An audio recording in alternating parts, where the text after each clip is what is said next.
Hello. It's another day, another stream in fascist America. Getting started a little bit later, still working out some things in my schedule, but you know, just glad to be getting something out there, I guess.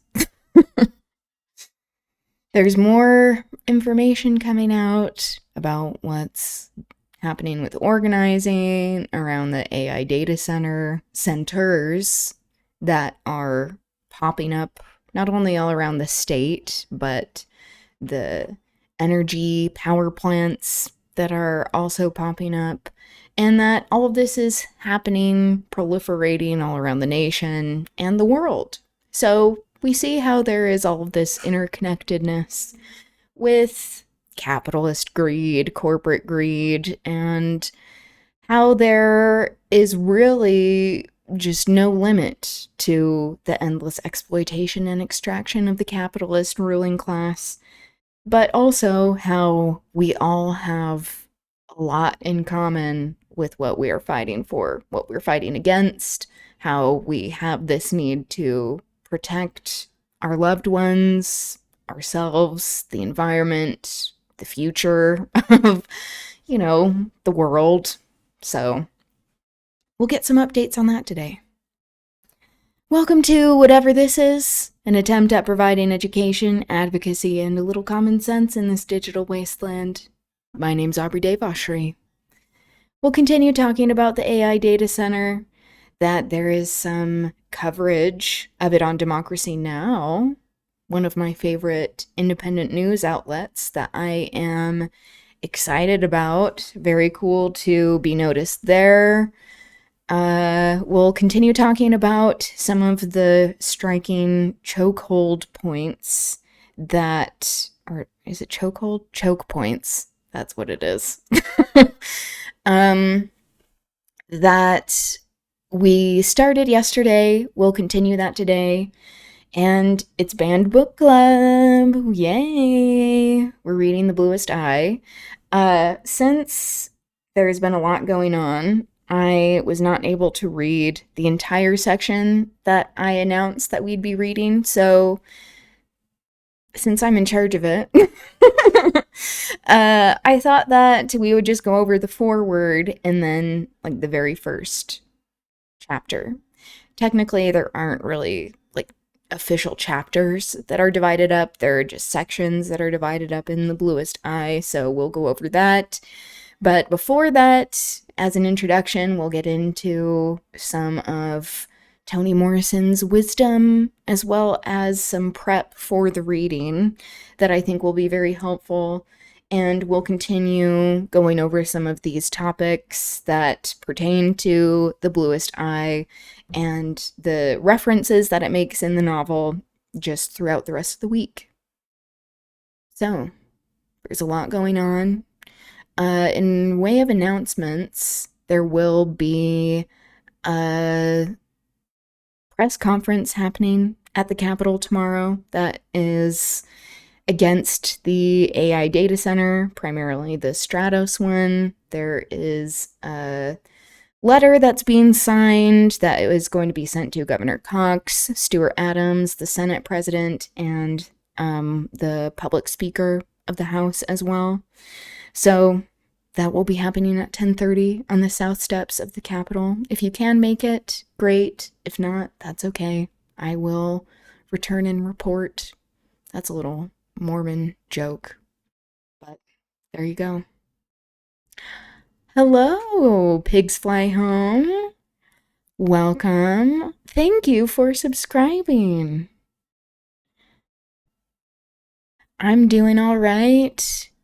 Just keeping on, I guess.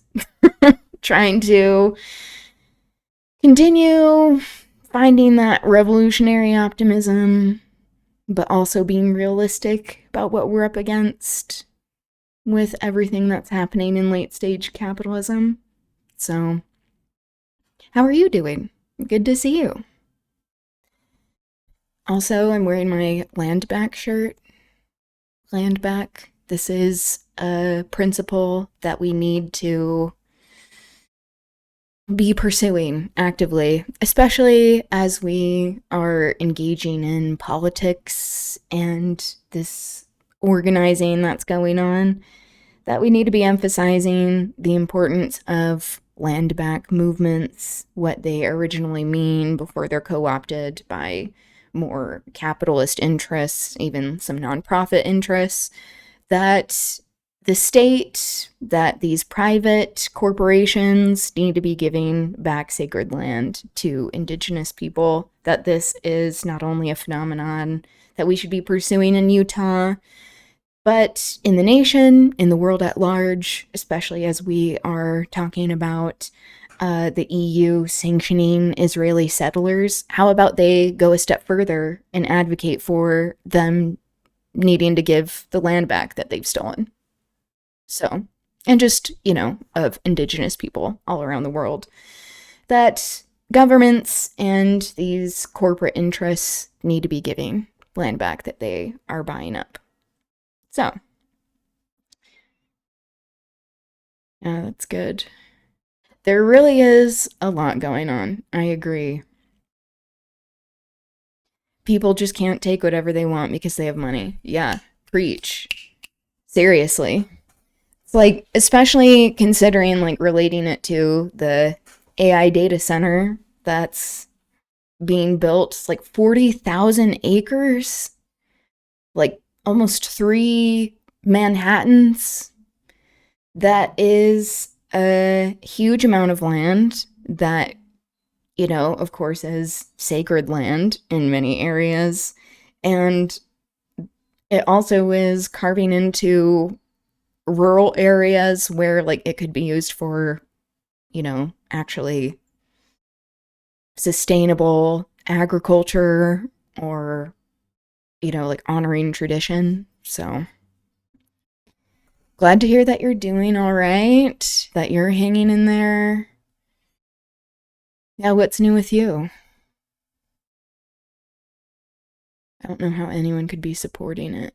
Yeah, it honestly is the most uniting issue I've ever seen in Utah. I don't know what you think, having grown up in Utah as well, but I am hearing about pushback from people all along the political spectrum, and that really is unique, I think. Like, people who are conservative, people who, like, no matter what your political affiliation is, what your ideology is, it's like if you are not actively part of the group that is benefiting from this, like the corporations and the politicians, that the lobbyists that are part of all of this disgusting nonsense, that, like, people are against it. People recognize that this is going to be devastating for energy use and, government overreach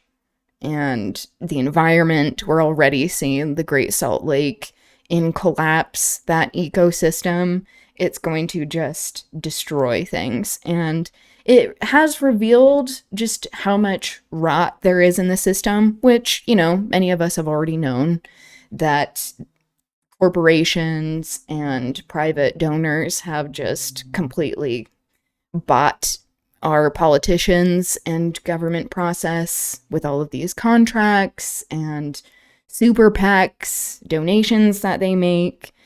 How it also is revealing other data centers that are popping up around the state. There are these lesser known areas and projects that are being pursued, like currently in Tooele, there's a project that's very pressing that we're also investigating. So I'm part of this organizing group. We're called Utah Roots, which is Utah residents organized for oversight, transparency, and what's the last one? The S. I don't know why I'm blanking right now. And stewardship. So we're working on, like, an intake form if you're interested in getting involved. Yep, there you go. Utah roots. And so we have a lot of people involved. Like, this may be the broadest coalition of people I've seen, like, actually get together, of nonprofits, activists, politicians, people who are along the political spectrum as well. So it really is, I think, waking a lot of people up to what has been happening for years. It's just now very out in the open. So I'll be sharing more information as I get it. But yeah. Since I like to start off with a humorous video, I realized that The Onion, they are starting their like faux podcast, their satire of these murder podcasts, which admittedly I have listened to my fair share of true crime murder podcasts, which I realize is another form of like exploitation, especially if they are not doing it in an ethical manner of like consulting families, making sure that they aren't re-traumatizing people. But I played an episode the other day, and I think it was not the first episode. So I'm going to play episode 1. And then as we go throughout the week, just continue with the episodes. I love this because it also is going to probably, like as we heard with this other episode that we watched or listened to, that it's making a lot of jokes that people who like these podcasts will be picking up on. So, okay, we'll get into it then. Okay, so this is the name of it, A Very Fatal Murder, as if murder is not fatal. Already looking at the comments, I knew it. The murderer is always the killer. Wow, just incredible sleuthing there. Making the grieving mother do the ad read and having the promo code be the victim. Yeah, so they're picking up on like the exploitative nature of some of these podcasts, which, you know, we need to be talking about. I think that's good. All right, let's get started, shall we? Perfect. What elevates a murder from a... What makes a murder perfect? What elevates a murder from a regular ho-hum killing to a crime so gruesome and compelling that it deserves its own podcast? Does a murder like that even exist? Is it somewhere out there? Yeah, even the fact like that they're playing off of this, of like this hierarchy of people thinking that there's some murders that are more interesting than others, when it's like, oh, this is placing more value on certain people's lives and also like the circumstances around their lives. Waiting to be found the next time I open a letter from a convict, or the next time I rest myself out of bed at 2 a.m. to check the Google alert I set for the word decapitated? Or is it just a fantasy? A wild goose chase that will end in nothing but run-of-the-mill kidnappings, dull acts of sexual bondage, or the same old mass murder suicides that say nothing about the fabric of America in the 21st century? Is it all just a beautiful dream?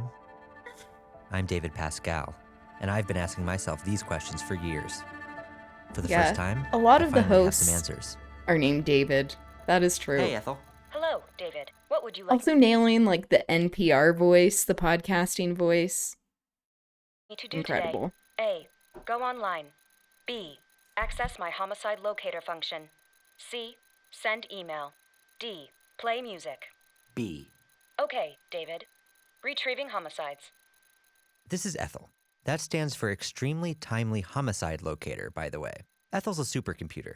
Onion Public Radio hired a team of engineers at MIT to build her in order to help us find the most interesting, violent, culturally relevant murder cases in America. We've programmed Ethel so that not only can she comb through thousands of murders in a matter of minutes, double homicide, murder-suicide, suffocation, satanic ritual, poisoning, but she can also update her own code based on what would make the most incisive, critically acclaimed OPR podcast. She's always learning. David, I have some murders that Speaking of AI, supercomputers. Would you like me to print to North Printer? Resentment of the I've been white working with working Ethel for 3 years trying to find the perfect case. We never stop pushing. Homicide 30971B, Joshua Diamond. Kidnapped by This is a stepfather joke, in but also there are 1987. people probably Severed head found creating in shit laundry like machine. this. Like asking AI, Ethel, like, can what's you the set most a filter interesting for murder female ever? victims only?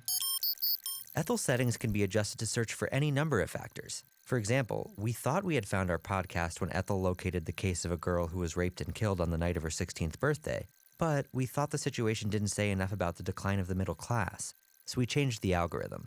Update complete. Please restart computer. Then, about a year ago, we thought we had it. It was a case that involved a whole group of coal miners who were probably illiterate, but in a way that's charming and perfect, who went missing during a strike. Probably. The ideal case. We even started doing some preliminary interviews. Nobody ain't telling us nothing. Nope. They act like they just gone fishing or something, but we know. We know. They killed him. They ain't fishing. I miss my daddy. I miss my But then our sponsor, Hillamunk Cheese, pulled out because they were dealing with a labor dispute of their own. After years of work, we were back to square one. But A we didn't give labor up. dispute. Instead, So people we got better. also highlighting just like the hypocrisy of like all of these corporate sponsors. Like, we're exposing corporate greed, corporate exploitation. Meanwhile, they're accepting money from sponsors who are exploiting their workers. Kept tweaking Ethel, hoping that the perfect murder was out there somewhere. Retrieving homicides. Then, finally, after years of searching for the perfect murder, a murder that's engrossing and mysterious, a murder that perfectly reflects our nation's current economic and social conditions, a murder that comments on the past and future of intersectional feminism, a murder in which a really hot white girl dies. Homicide 9924R, Haley Price. We found Haley Price. Haley Price was a typical 17-year-old with big dreams and clear skin when she was killed. She was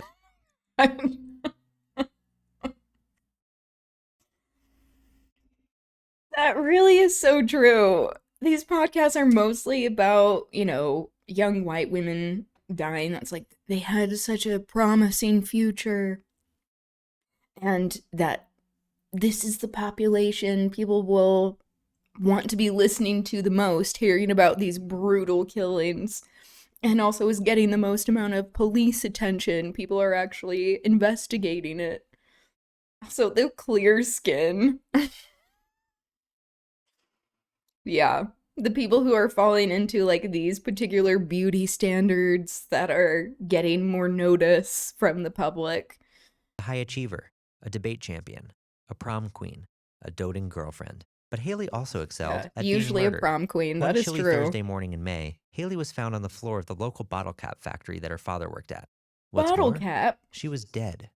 Haley's case fulfilled every What's one of the more? requirements we had plugged into Ethel. It was gruesome. It was unsolved. It commented on the ugly underbelly of the American dream, the decline of manufacturing, modern beauty standards, the gig economy, factory farming, deforestation, saturated fats, the fragility of love, the golden era of television, and CO2 emissions. And most importantly, no one had done a podcast about it yet. Wow, 100% match. that is the most Retrieving important coroner's factor. report. The coroner's report the Bluff Springs Police Department provided states that That's Haley sarcasm, Price was shot 3 by the times way. in the head. She had multiple stab wounds. She was strangled and smothered with a pillow. She was soaking wet and had clearly been drowned. She had dirt of the same composition found on Mars under her fingernails. She had been dead for 7 hours when her body was found, but her fingernails had been painted 15 It's the minutes same ago. composition she was of wearing the classroom Mars. Of a boy who wasn't her boyfriend Brian. even though he's a 100% great guy and match. deserves way better. Exactly. She had scratches Perfect on candidate. her arms and a bite mark on her leg. She was wearing a shirt that, according to her best friend Alex, was super ugly and not her style at all. Her hair had been cut into a Beatles mop top. What? What a crime. If this isn't the worst crime, then that is the second worst crime. So what happened to Haley Price? And how can I get in on it? How can I get in on it? How can I make money off of this? So this piano intro. What's your emergency? It's a full moon. Horrible. Just horrible. I'd keep an eye on Calloway if I were you. What do you mean Haley's dead? Oh my god, you didn't know? From The Onion and Onion Public Radio, I'm David Pascal, and this is A Very Fatal Murder. Morning there. Can I get you a seat? Yeah, that'd be great, thanks. The Bluff worst Springs, kind of Nebraska is murder. a small town. Fatal. Not much more than a collection of barns and cars. Almost but the people who live defining here what love murder it. is. And if you're the kind of person who watches CBS and likes organized religion, it's easy to see why. Bluff Springs is safe. It's the kind of town where no one locks their door, and parents don't have to worry about letting their kids walk their hogs around the neighborhood at night. That's why it was so shocking to the Walk people of their Bluff Springs hogs around. when this happened. 911, what's your emergency? I'm at the factory. It's Haley Price, and she's dead. When Haley was murdered, it shook this town to its core. After all, most of the people who live here had never met a podcast host, let alone a podcast host from New York City. They weren't used to stuff like this. I just can't imagine anyone in this town doing a thing like that. It's real sad. It's Yeah, got everyone that's what feeling they on always edge, say. You know? Everyone's kind of jumpy, I think. Horrible. Just horrible. Have you ever been interviewed for a podcast before? Well, I don't believe so. Life here is quiet. It's simple. A lot of the families in Bluff Springs have been here for generations. And as I drove through town and passed yet another novelty mailbox painted to look like a rooster, I couldn't help thinking, evolution is a funny thing. The town's main road is lined by a few small businesses, a pet store, a post office. Haley's high school is there too. It's the type of school where the football field is bigger than the chemistry lab, and kids learn to throw a baseball before they take the SATs. Priorities, The bottle cap factory you where know? Haley was found is on this road too, and a single It's like wind I'm listening to turbine, which I KSO assume Cold. provides the I town's know only energy and exactly. entertainment, just about a They've done mile their off it. homework. On the They side of the understand turbine, the name format. W.O. Calloway is painted in rusty red. You notice it right away when you take the Bluff Springs exit off the interstate. Like, if you didn't know it was a parody by, like, listening closely, you would just think this was, like, a true crime podcast. That's, like, how well they understand. Since I got Great to town, work. I've been seeing this name everywhere. That's Callaway's turbine, yeah. Callaway? Sure, he owns just about the whole town, I'd guess. Factory, turbine. He owns my house. The pet store. Also the theme of, like, no one expected this. Like, okay, well, who are you asking? Because I'm sure there's some people that are like, nope, this town's scary. It just is. If you asked anyone who's Heard he marginalized, only eats goat. What's he like? Callaway? I've got no clue. Never met him. Never even has to seen have him. caught Now, someone this off is something guard. I heard from a lot of Exactly. people. They're like, oh, W.O. what is Calloway this? looms large here, despite the fact that not many people have actually met him. Most people in Bluff Springs are employed by Calloway, either at the bottle cap factory or in one of his other businesses. But it is strange in a town like this, a town where neighbors stand in their yards talking and no one has HBO, that most people have never met their employer. Why? Could he be hiding something? And if so, what? Is he just an introvert? Or maybe he's gay and afraid to come out of the closet because the town will probably give him the chair for it. Or maybe he's a murderer. You all saw him? God. Yeah, thanks. Hey, actually, The chair for it. W.O. Calloway? I mean, Have you heard? honestly, Well, he owns this diner for one thing. that really Never is comes how a in, lot of though. these places Always are. has his assistant come pick him up this potato salad sandwich he made us add to the menu. But I heard he only eats goat.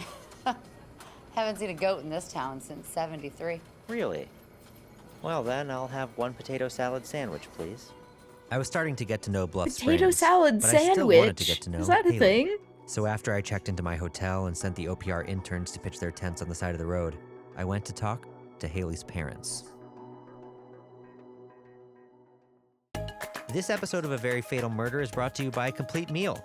Complete Meal delivers perfectly portioned fresh ingredients to your home, along with professional chefs to cook them, spoon them into your mouth, and move your jaw in a grinding motion. No more guesswork and stress when it comes to making, eating, and digesting dinner. Complete Meal chefs will even let you know when it's time to say, good, and I'm full.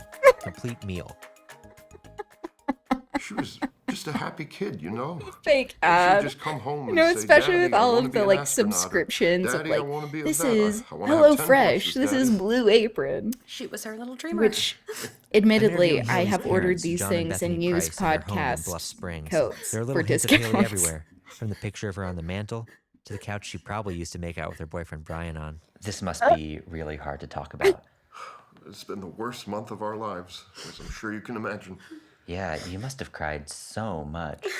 Yeah, yes. I just wish I could have been there. Haley was she was this bright light in everyone's lives. And she was going to be a vet. She wanted to go away to vet school and then come back and open a practice here. She worked at the pet store. She just loved animals. And people, too. Would you mind passing me that box of tissues? Actually, your sniffles are coming through really well on the mic, so let's just stay on this. Mr. Price, would you mind talking more about Haley's hopes and dreams for the future?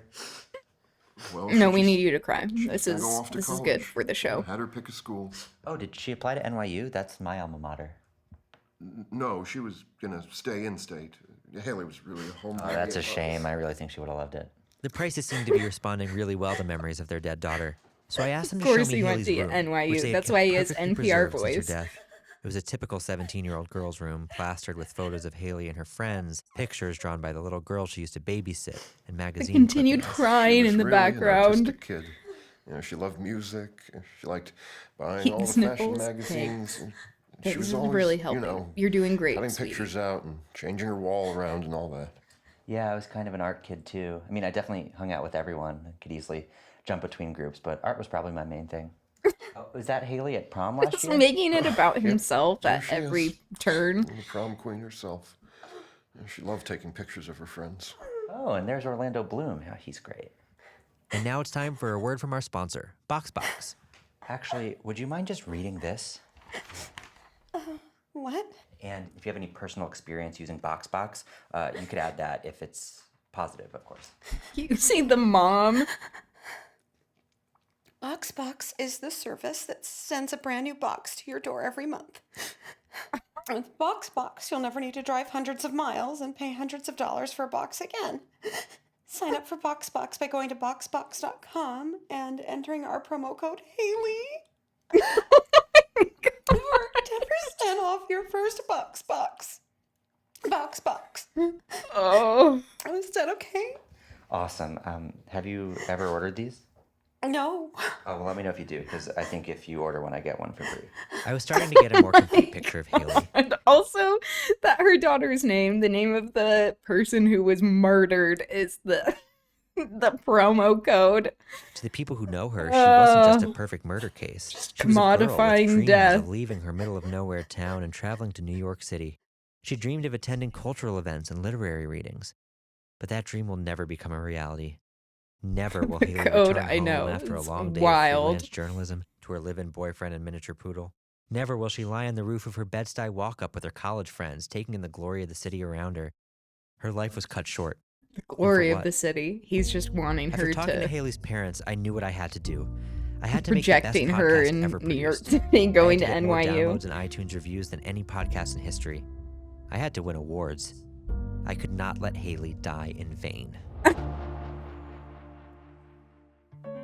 Coming up this season on A Very Fatal Murder. You are receiving a call from Bluff County Jail. I can't believe she actually died. It's so gross. That's very strange, David. Things do not add up. Oh, fuck, run! You may now kiss the bride. I loved her so much, dude, but she never wanted to play paintball. Now I might never find out why. Visit our website to find pictures of Haley and sign up for OPR Plus to get She access never to pictures wanted of to Haley's play corpse paintball. and hundreds of other corpses for just $5 a month. A Very Fatal Murder is brought to you by me, David Pascal. and Hundreds Onion of Public other Radio. corpses. This podcast was made possible by the Make-A-Wish Foundation, Hillamonk Cheese, and listeners more generous than you. Listeners more generous than you. That is You've true. just heard The Onion's award-winning journalism. Now hold it in your hands. Subscribe today and receive 12 monthly newspapers delivered straight to your mailbox. It's like a podcast episode you can read. You can read, right? Go to membership.theonion.com to find out now. The true mystery. Exactly. Why didn't she like paintball? Also, that friend that's like, I can't believe she was murdered. Like, that's gross. Like, what the fuck? Okay. So, ew, I know. Like, how could you even let that happen? But what was she wearing, though? That's the question. Okay, so these are headlines that I wanted to get into. We'll listen to what Amy Goodman has to say and then get into the video that they're actually covering for a bit what's happening in Utah, which is exciting. Welcome to Democracy I'm gonna Now!, speed it up a bit. democracynow.org, The War and Peace Report. I'm Amy Goodman. The Pentagon's controller testified on Capitol Hill Tuesday the cost of the war with Iran has risen to about $29 billion, just $4 billion from the figure provided 2 weeks ago. Defense Secretary Pete Hegseth also refused to tell lawmakers at the hearing how much emergency funding he will be requesting to cover the cost of the war, despite repeated How is that even questioning from allowed? both That Democrats they're just and like Republicans. they're It comes allowed to like refuse to answer this shit because like we have to pay for it. And they're just like, oh yeah, we don't know. What's the cost of a nuke in the hands of Iran? Okay, we don't care because that didn't even seem like that was going to happen. We know that this has to do with a lot of corporate greed, these oil tycoons that are making tons of money off of the sale of these barrels of oil that have just, the prices have skyrocketed. But yeah, like, he refused to answer. Okay, guess there's nothing we can do about it. Bitch, what do you mean? They can do that? Apparently. I mean, they have been doing this for years, but it's just, like, out in the open. Very clearly corrupt. And also, that number is conservative. It is much more the amount of money that has been spent on this already. Especially because there was like this $1 trillion plane or something, aircraft carrier, I can't remember what, that was destroyed. So there's that. Day after President Trump called Iran's latest ceasefire proposal garbage. Iran is demanding reparations, sovereignty over the Strait of Hormuz, and a full end to and they sanctions should get as conditions reparations for any deal.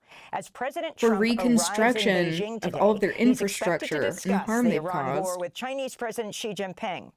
The New York Times reports U.S. intelligence assessments contradict the Trump administration's public messaging about destroying Iran's military capabilities. Iran has reportedly regained access to 30 of its 33 Strait of Hormuz missile sites, enough to threaten U.S. warships and oil tankers. Iran also has access to about 90% of its underground missile storage and launch facilities.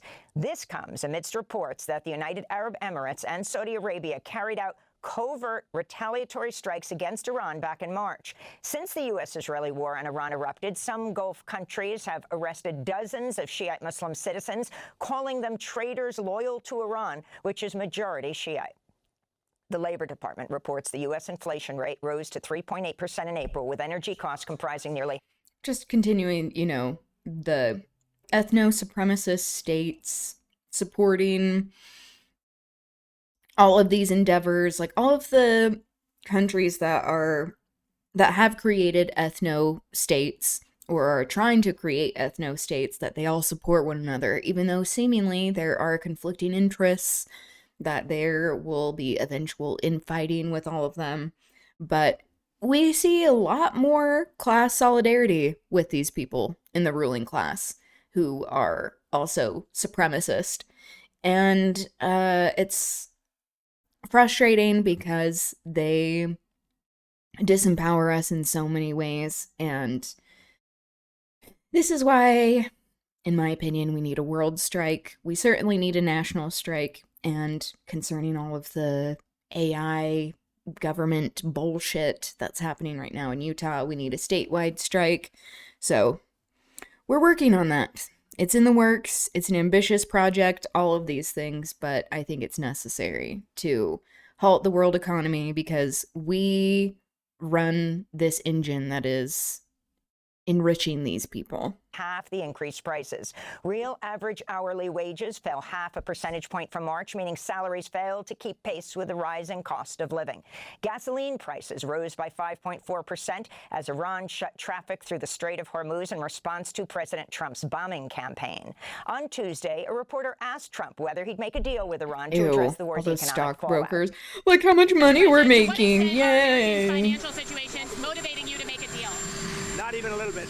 The only thing that matters when I'm talking about Iran, they can't have a nuclear weapon. I don't think about Americans' financial situation. I don't think about anybody. I think about one thing.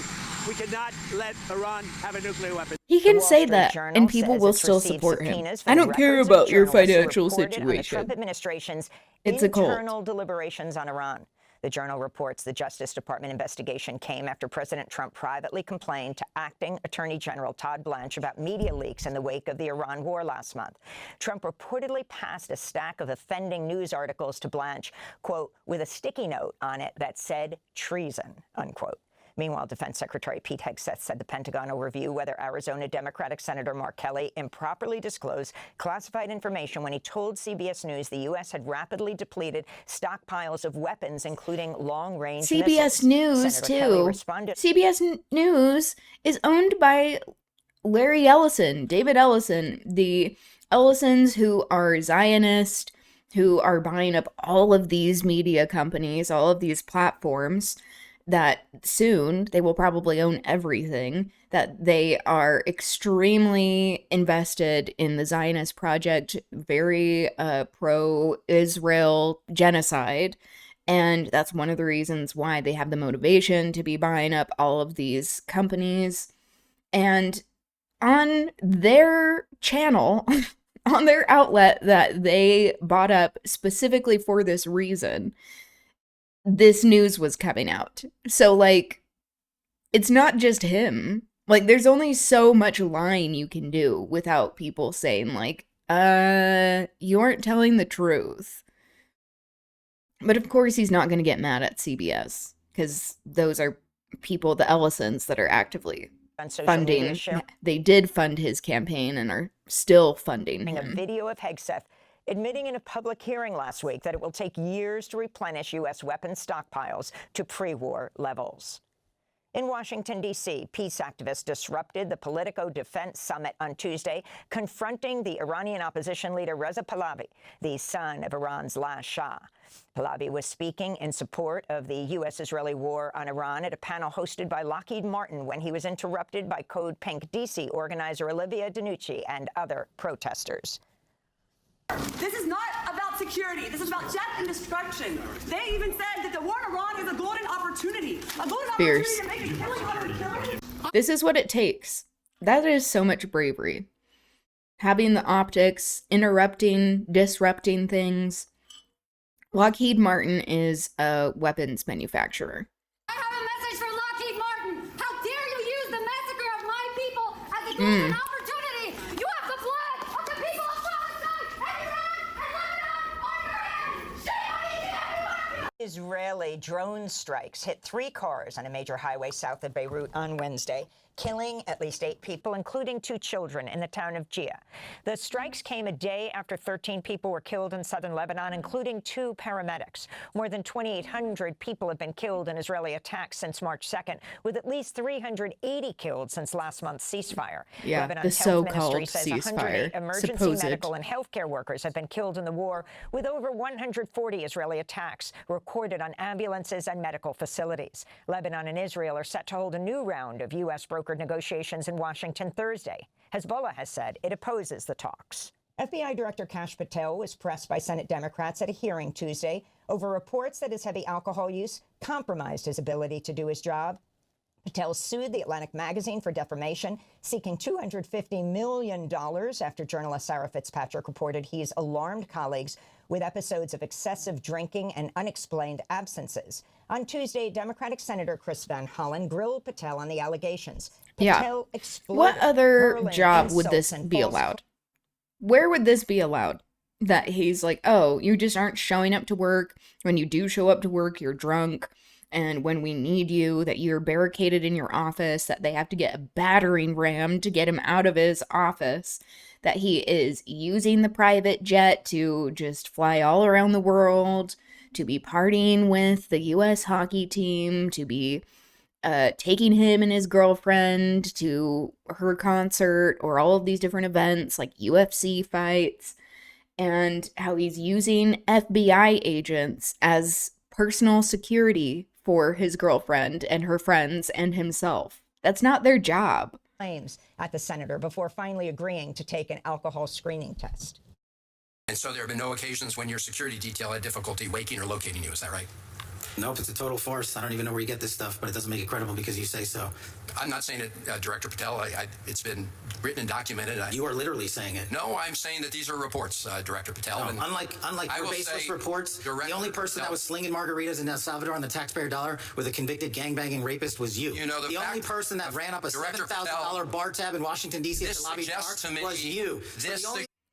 Oh my God. He's referring to when he actually went to CCOT, the concentration camp that is in El Salvador, that they kept trying to set up this like fake meeting on tape, trying to present that he had these margaritas. He didn't drink anything, he just had water, but just like this disingenuous propaganda. I mean, that is what propaganda is, but to try to frame him as like, oh, he's going here just to party. It's like, okay, that doesn't work. He was actually there because people in his under his jurisdiction, in his region, in his state, were sent there. Like Kilmar Abrego Garcia, that he was sent there without any sort of due process for any reason, and they're claiming that he was part of a gang, that he was a gangbanger. It's just all of this like highly racialized language as well to support their ethnic cleansing project, and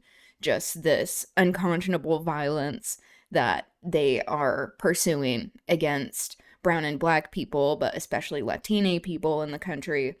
And yeah, to claim that he was doing that is just like so absurd. Just in this room, allegations are true.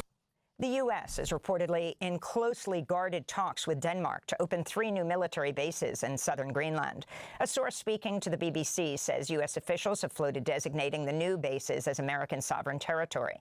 This comes after President Trump sparked a diplomatic crisis in January by threatening to seize Greenland by force, saying it could happen the easy way or the hard way. Why is Denmark even entertaining this? That's concerning. Also saying that they're sovereign, that is just cover for an invasion. They're like, oh, the tactic before didn't work, now we're going to do it a different way. Like, don't fall for this idiocy. CNN's reporting the U.S. Central Intelligence Agency has escalated its secret war on drug cartels with deadly operations inside Mexico, spearheaded by the CIA's elite and secretive ground branch.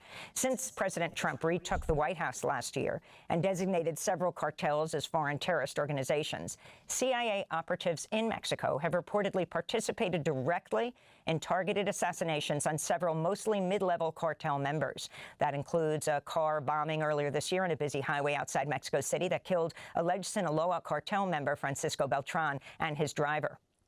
CNN's disclosure of the CIA's Mexico operations comes after 2 CIA operatives and 2 Mexican law enforcement officers were killed in a car accident in the state of Chihuahua last month. The current U.S. ambassador to Mexico, Ronald Johnson, is a former U.S. Army Green Beret and veteran CIA officer.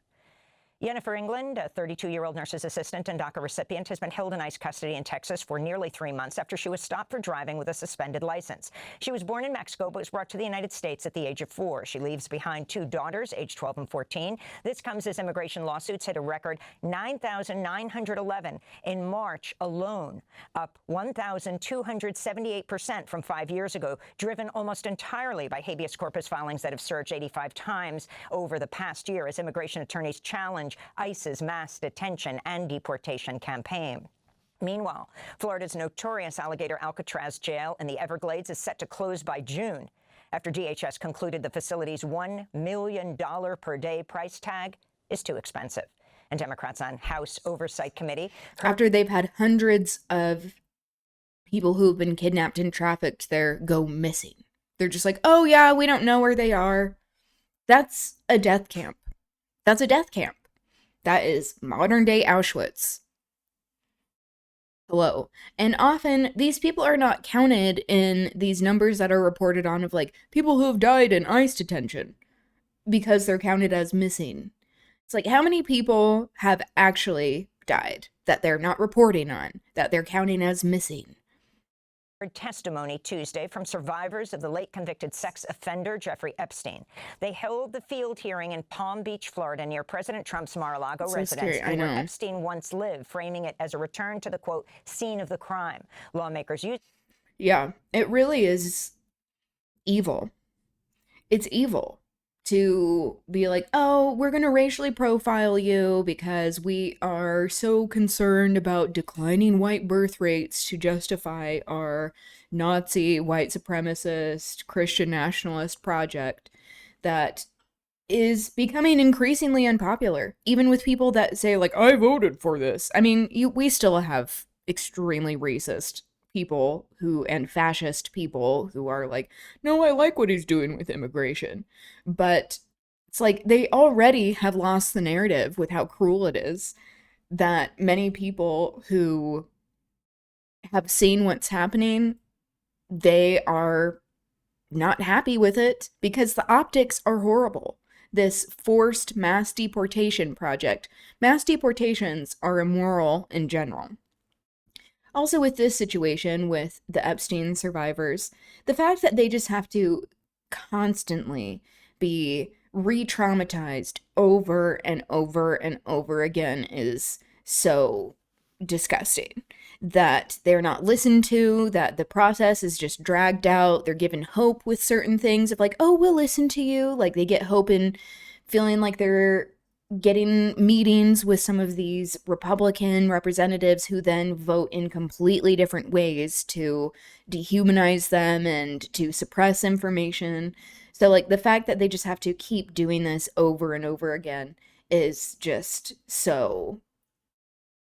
It's just wrong. And I feel so bad for them. This is someone new that has come out, apparently, who was previously on a lawsuit, or named in a lawsuit as a Jane Doe, and now is going public with her name. This is extremely scary for people. We've already seen that in the Epstein files that they have released their personal information, their phone numbers, their addresses, their email addresses, their social security numbers, their driver's license numbers. So, like, it clearly is a way to intimidate them. It's a way to put them in harm's way, very literally. Yeah, it is disgusting. It just is like, how much are people expected to put up with? And it's just a continuation of like the same Epstein class, the ruling class, the capitalist class of protecting their own, trying to make it so that they're not held accountable because they have yet to be held accountable. The only person that has been imprisoned is Ghislaine Maxwell, one of the few women on record who has engaged in this abusive behavior and trafficking. And even then, she's in this cushy camp where she has a dog, she has special privileges, she has like a chef. She's able to like have alone time, like exercise time without other inmates around. So like the just rot goes so deep. The hearing to warn President Trump against pardoning Ghislaine Maxwell, the convicted longtime associate of Epstein, who's serving a 20-year sentence for helping him traffic and abuse girls. Trump's repeatedly declined to rule out a pardon for Maxwell. Meanwhile, some Epstein survivors said they'd been re-traumatized after the Justice Department failed to redact their names from its incomplete release of the Epstein files. This is survivor Jenna-Lisa Jones. When I was a teenager, I did not have the language to understand what was happening to me. I did not know who to tell. I did not know where to go. Many of us didn't. We were young and we were manipulated. We were left without the tools or the support we needed. That is something Congress can change. And those are some of the headlines. This is Democracy Now!, democracynow.org, The War and Peace Report. I'm Amy Goodman. Thanks for watching Democracy Now! On YouTube. Subscribe to the channel and turn on notifications to make sure you never miss a video. And for more of our audience-supported journalism, go to democracynow.org, where you can download. Yeah, it is wild that this is happening. But also, like, not surprising. Like, as we just watched that, like, fake podcast, just the continued, almost like fetishization of sexual abuse and harm that happens to young women, that's patriarchy.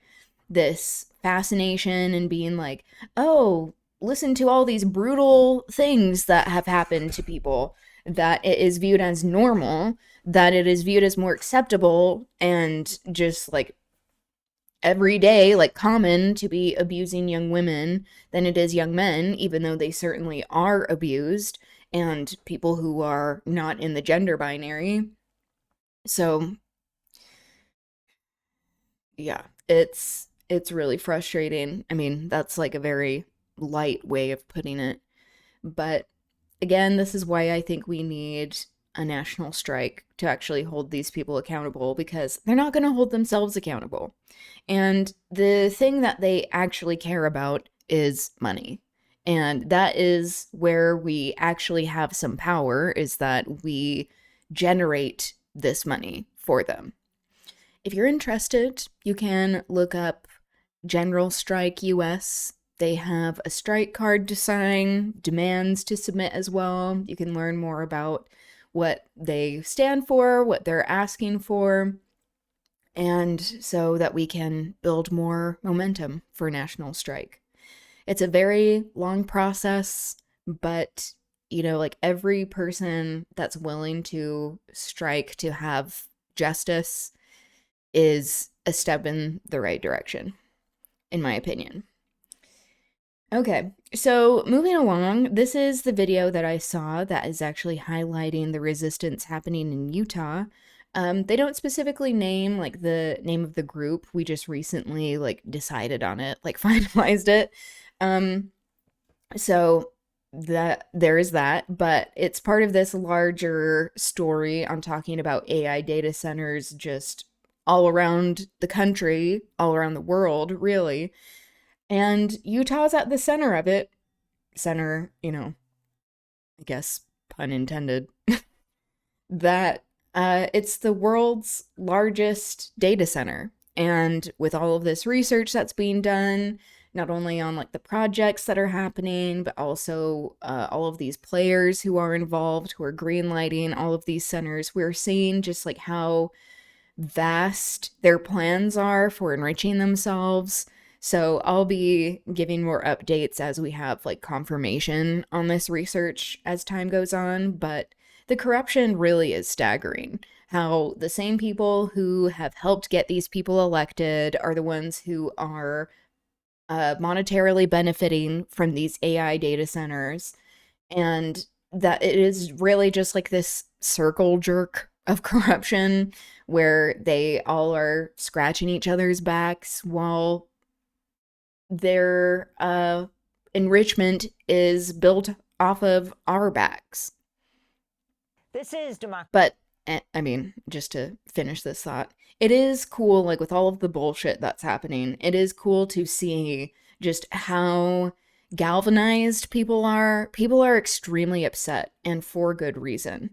And we are very disempowered in many ways, but we do have numbers on our side. And we have way more talent than they do in the capitalist class. They have to exploit us for a reason, because they don't have all of the skills and tools available that they need. They have to pay for it. So we know that they have, like, endless amounts of funds to suppress us and oppress us, but we have numbers on our side, we have talent, and we also have heart. Like, as cheesy as that can sound, it's true. Like, we have a reason to fight that is much greater than greed, which is, like, caring about our fellow man, caring about our fellow human beings, and the future of humanity, the future of the planet. Democracy Now!, democracynow.org. I'm going to speed this one up again, too. Calls are growing across the United States for moratoriums on new AI data centers over their impact on energy costs, water and land use, the U.S. economy, greenhouse gas emissions, and democracy. In Maine, state lawmakers recently approved the first statewide moratorium, but the governor, Janet Mills, vetoed the legislation. A new Gallup poll released today shows 7 out of 10 Americans oppose data centers being built near them, and the opposition spans the political spectrum. In Utah, this is Thor, someone that I organize with. Very cool, Thor Dorosh. Extremely active in environmental rights, also in just, like, human rights in Utah. This is really exciting to see. I sent this to Thor, and they were like, I didn't send that to my mom. Just being like, these are the people that are actually doing heroic work, in my opinion. People who are just everyday people who have courage, who are willing to speak truth to power and stand up against what's happening, be willing to like be out in this weather. Look at their signs running. They're in their ponchos, like rain on their glasses. Just how it really is not about like some of these few political players or candidates, like they can help better or worsen our material conditions. But where we see like the most heroism and bravery is everyday people who take on a lot of risk in order to actually do what is right because people care. Because people care and have empathy. And that is really inspiring to me. Fighting plans to build what would be the largest data center in the world in Box Elder County. If built, the facility would generate and consume more energy than the entire state of Utah. The proposed complex would cover an area more than 2.5 times the size of Manhattan. Estimates show the project could increase Utah's greenhouse gas emissions by 50%. On Capitol Hill, Vermont's Independent Senator Bernie Sanders and Democratic Yeah. There also is recent reporting by the Salt Lake Tribune that says that it wouldn't be using up more than twice the amount of energy that Utah typically uses in a year. It is closer to like more than 4 times because of the amount of heat that it will be giving off, that there are these like energy systems that they're like, oh, we're building these to offset things, when really they're just trying to offset the heat that is being emitted from everything. So it's taking up even more energy. It will just make utility bills skyrocket. It will have a devastating impact on the climate. We already have had record-breaking winters and how they are the warmest on record. So we're just seeing like the large scale impact, and the people of Utah understand this, which is good to see that people are fighting back. This is why it's the most uniting issue we've ever seen. Yeah, it does take a lot of courage. And that's how you can like assess courage, in my opinion, is how much risk are people taking on with what they're doing. Because we may see celebrities like talk about some stuff, but in reality, like how much are they actually risking? Have they gotten to a point in their career where it's not that much of a risk to speak out, where they're established, where they won't be hurt monetarily by these systems that are against whatever they're speaking out against? So yeah, this is why like everyday people, we're badass. Hello, Linton. Welcome. How are you doing? We're talking about the data center that is being built in Utah, but it's not just this one. There are many. These environmental changes are noticeable and scary. Yeah, of understanding that within our lifetime, seeing the snowfall drop dramatically, how there's like literally no snowpack, is really wild. Like remembering that we would go trick-or-treating in the snow, that sometimes it would snow like even in May, and we haven't had any really like any type of snowfall stick, and that's really alarming. There's a company that wants to build mini data center servers on people's houses. Free RAM check. Oh no. This is late stage capitalism, where they're like, oh, no one's stopping us. Let's just do whatever. And then we're like, we just have to take it? No. This is why we have to get organized. Glad to hear that you're doing well. Doing all right. You know, trying to maintain some optimism in the face of all of this corporate greed and extraction. But it is really heartwarming to see how people are getting educated about things, that people are, you would not expect, being activated in resisting. So that is exciting. Member Alexandria Ocasio-Cortez have introduced legislation to impose a temporary national moratorium on new artificial intelligence data center construction. More than 100 local communities across 12 states have already enacted local moratoriums on data centers, and Congress itself has a moral obligation to stand with them and stop big Many tech servers from would be ruining their repurposed communities. so quick. Our legislation in Exactly. the House and the Senate would hit the brakes I've seen on more construction posts of lately new data that's like, centers until we we address have to save several of these the key data areas of centers. harm AI It would be poses. really bad if these We go now highly to North Carolina, flammable where we're joined by Esther areas Taylor, writer, were to organizer, catch co-founder fire. of the Debt Collective. She co-wrote It's like a a new very piece for The creative way Guardian of headlined, "The a fight against AI workaround. data centers isn't just about tech. It's about democracy." Yeah. Esther Taylor and Naomi Klein's forthcoming book out this September is titled End Times Fascism and the Fight for the Living World. Esther, welcome back to Democracy Now! Why don't you start That's off just by interesting. talking It's a great about title. what these AI data centers are, this largest one I've in also Utah. heard I was just recently, in Middleburg, Linton, Virginia that there last night. Every are other person was more raising people in this the issue with me. UK Very that, critical issue in Virginia you know, right you now. have more of a Explain what they history of are. direct action Thanks for having that me. are Yeah, data centers are essentially the educating backbone more people in of the AI US, and I love to revolution. see Data that. centers aren't new. Every time you use the internet, you're using data centers. So they've been around for a while, but they have been supercharged by the push towards artificial intelligence. Virginia is indeed the data center hub in this country, but they're spreading rapidly across the United States. Sam Altman, the head of OpenAI, has said that perhaps we'll have to cover the entire world in data centers. And it's about the drive for Sam compute, for Altman, computing power. who And they are has often on an absolutely enormous scale. Like you Nazi described, affiliations. the data center being proposed in Utah, which would actually use twice as much energy as the entire state. There's one being proposed in Michigan that is going to be as big as 32 NFL. Again, it's not twice. That was the original reporting. It's not going to be using up more than 2 times the amount of energy that Utah typically uses. It's going to be more than 4 times with the amount of heat that is being given off. And that's just one. They also are trying to cover up all of these energy plants that are being created, and they're all saying that it's under national security.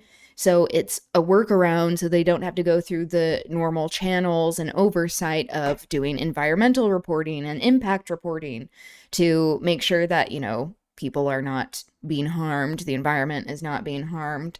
And this is how we know, it's not even in the name of being able to sustain the grift and extraction for as long as possible. That's how you know we're in late stage capitalism. It really is just about trying to extract as much as possible, get as much wealth, and squeeze people dry in such a short amount of time because they're afraid of democracy, of us changing the makeup of our legislatures, and actually putting some restrictions on these people that they currently do not have, because the Trump administration has just stripped away all of these restrictions normally that go into environmental oversight. So it's all just part of this clusterfuck, like I said before, this circle jerk of greed and self-enrichment. Football fields, and they use incredible amounts of energy, often gas, fossil fuel. They're being used as an excuse to put even old coal factories and coal production back online. And there are many negative consequences for communities, from emissions. Often they are powered by temporary gas turbines that are being used almost on a permanent basis. So there's air pollution, carcinogens, there's light and noise pollution. People are absolutely They're really tormented loud by the sounds of these huge warehouses of whirring computers. There is water use issues depending on where it's located. And then there's just the question of what are people getting in return, because these are massive quote unquote factories, but there are no jobs, and a lot of harms for the people who live near them, and larger harms for our society. Explain why it requires so much energy. What does it have to do with AI? Why does artificial intelligence require this, Astra? Just the nature of what they call compute, right? The computers themselves require an incredible amount of energy to run and then to be cooled. So they have to be kept in a stable temperature setting. So there's just energy to cool these machines, because they produce an enormous amount of heat, and so that's another problem with them. And this is helping to blow through whatever now long gone climate commitments we had. But this drive to AI has been when you look at Silicon Valley, they say the direct AI is why we can no longer meet our climate commitments, right? All of these companies, Google, Meta, presented themselves as climate champions, and AI has caused them to throw those ideals out the window.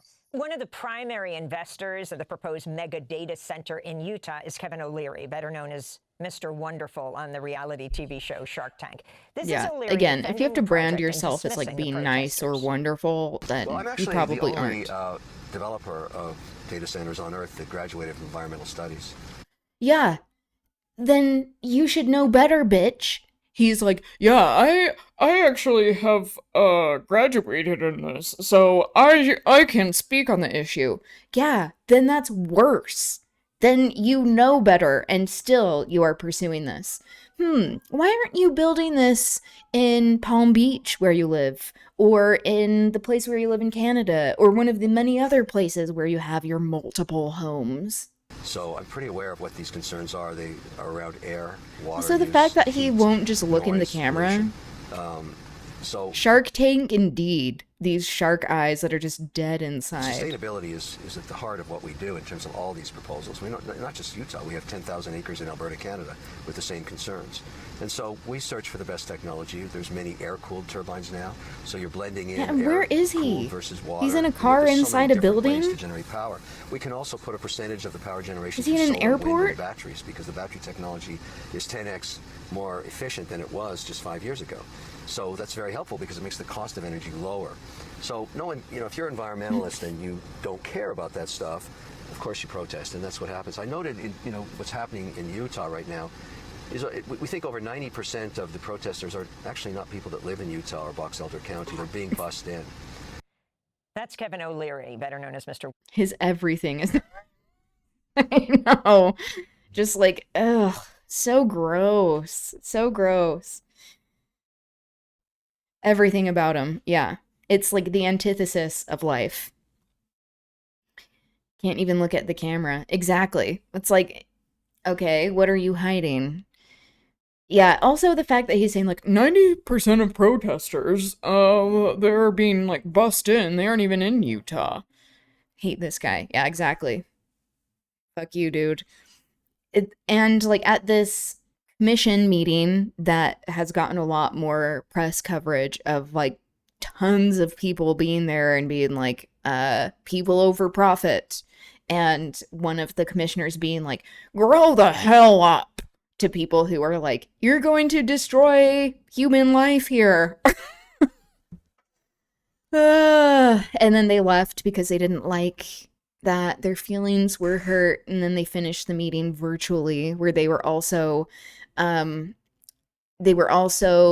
joined by Casey Hill, who's one of the biggest lobbyists for this AI data center, who also helped get these people elected in the first place in the state legislature. So again, the incestuous corruption, the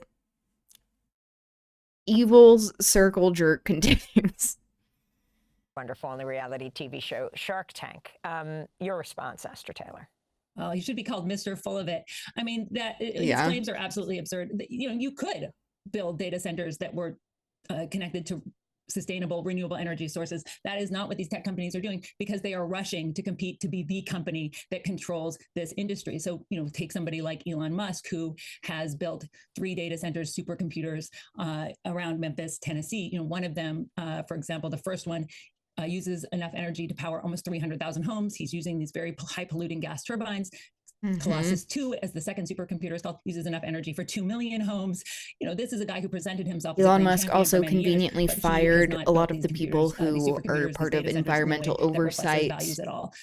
You know, and with all absolutely the point Doge of bullshit. this protest movement against data centers being, you know, not grassroots, being paid is absolutely absurd. What's incredible about this movement is the grassroots nature of it, and how it's bringing together people from across the political spectrum. It's bringing together folks who live in Memphis, Tennessee, rural farmers, just concerned citizens who are saying, what are we getting out of these? You know, there used to be a bargain when a factory came to town. You would get jobs. Few hundred bottles of nondescript liquid and some rags. These massive, you know, these massive warehouses maybe produce 30, 50, 100 jobs Well, at best, often low-wage jobs doing things like security or sanitation. direct And now there's action even companies has sort of way saying that more they of are an going to actually impact than provide what security. oppressors and capitalists want us to believe. There is a reason why they suppress all of this information, especially when it comes to like the warehouse fire that happened in California recently with all of the paper products. The worker that said it would have been cheaper to pay us a livable wage or to pay us so that we could live instead of burning up your capital. And guess what? The next day, they increased people's wages because that's what they care about. They care about money. They don't care about an appeal to morality. It's not about convincing them. They view us as being insolent and impertinent, as speaking out of turn, as like these bratty children. Like, you need to just take this. And it's because they view themselves as being better than us, that they are part of this class that makes them superior rather than accident of birth or them exploiting people without any sort of conscience.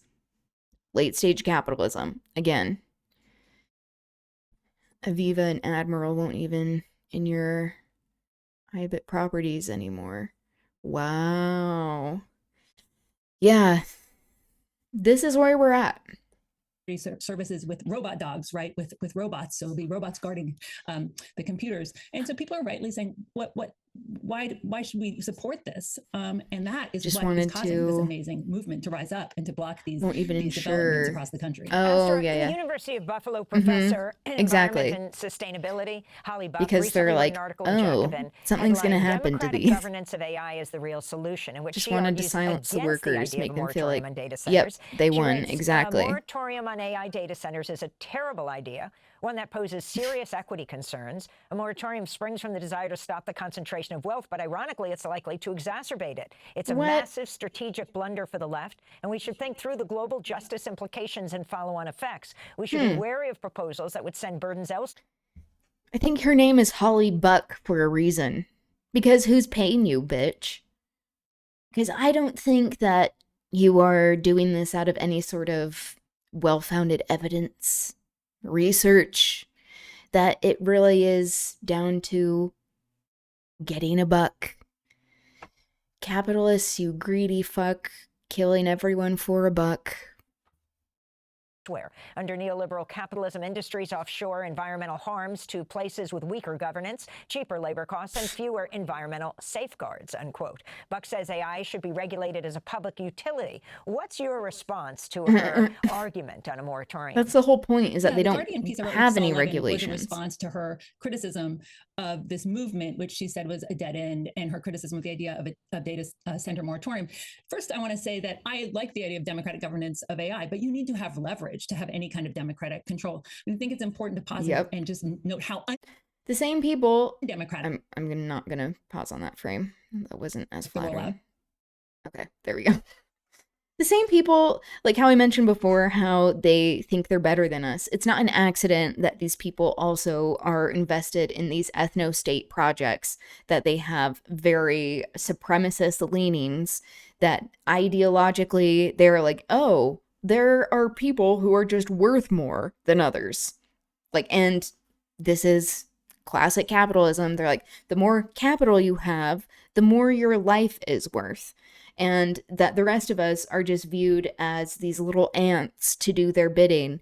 But again, since we're in late stage capitalism, it's not even about helping people to have a livable wage so that we can keep funding their machine of exploitation and greed. It's that it is so cannibalistic and suicidal that they are not willing to even sustain that they don't care that we won't have money to spend on all of their bullshit for them to extract. It's just about short-term gain. They're threatening to take nurses and doctors' jobs over here if they speak out about the adoption of Palantir in the NHS. I heard about that. That is insane. It's like, this is evil. Like, we're living in such dystopian times, and they are not afraid of us. They have not been afraid of us for a long time, and they need to be.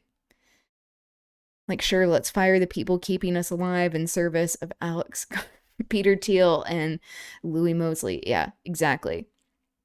all of these people who are destroying the world and who view democracy as being a hindrance to progress. Okay, progress for whom? You know, like progress for your stock portfolio. I think that's what it is. All of these people who are just overtly fascist, who often are like the direct descendants of Nazis, Peter Thiel, Elon Musk. Support for AI was always hinging upon people dependent on it. Hence why it was forced on everyone, why it was free from the beginning. Yes, to make it so that people are like, oh, how could we live without this?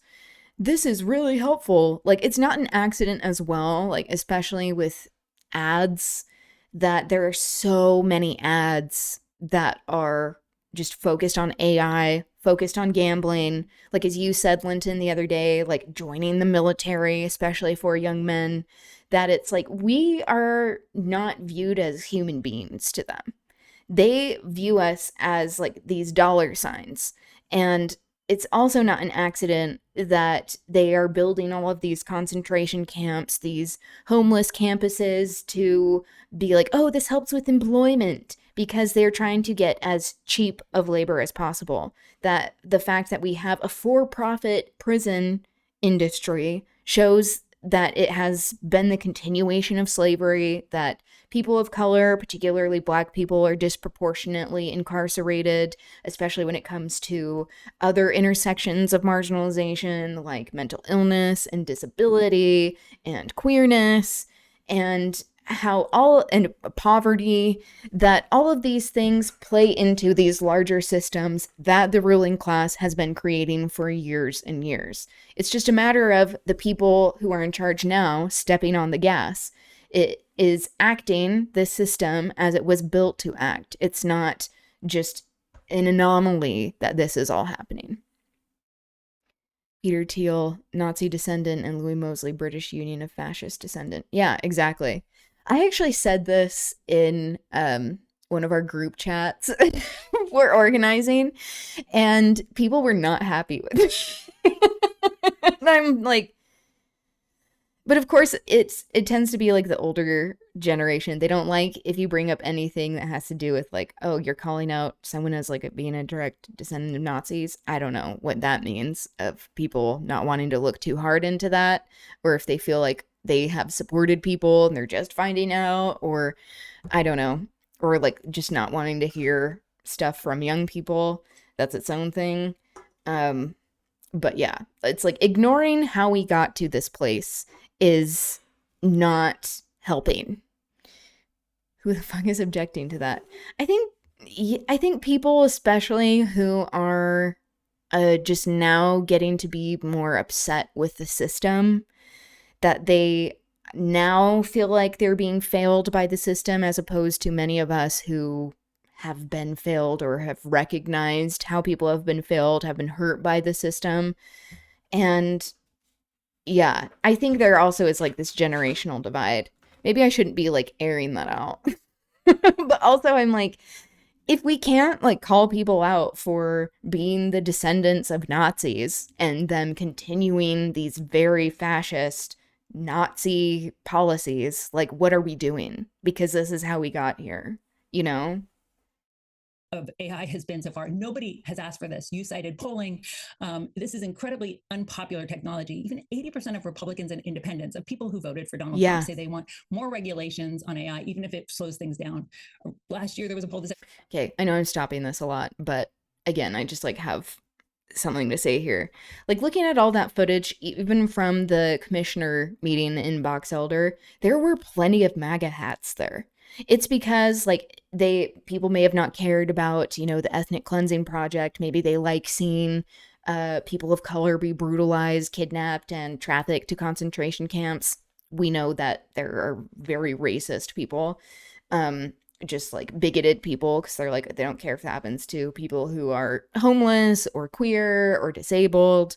But once people start feeling the impacts personally, sometimes it doesn't even have to be with their family, especially when it comes to very right-wing ideology. People are willing to like sell family members out all the time. once people feel like they are being impacted personally, that's when they start to care. And the fact that Kevin O'Leary is like 90% of protesters, we think they're paid or busted. It's like at that commissioner meeting, they gave priority for seating to box elder people. They filled up the entire seating area. And then everyone who was interviewed said that they were a resident of Utah. And he's trying to claim that there are like these Chinese sleeper cells. And I'm like, have you seen the racial makeup of Utah? It is extremely white here. Like, maybe it would be better off if that was the case. And also, even if you don't have like specifically like Chinese people who are here as sleeper cells, people being paid, it's like, okay, great. Where's my check? I would love to see what that looked like. But it's always this minimizing of people actually giving a shit about other human beings, about the environment, about the future of all of us. And it just is so absurd because it really is a uniting issue more than I've ever seen. They make the excuse that they're competing with China. Meanwhile, China has legislated against replacing workers with AI. Exactly. And also produce the most green energy. Yes, exactly. There is a reason why there are all of these like fear-mongering campaigns of saying like, oh, it's China that's doing this, because China is one of the it is up in line to become the world superpower, because we are in the fall of the US empire. This is falling empire shit, where all of this is just disintegrating at such a rapid rate, because guess what? This is what capitalism does. Yeah, it really is wild. Only 10% of people are excited about where this technology is going. And that's because the people who control it, who own it, have been very clear that they don't have democracy in mind.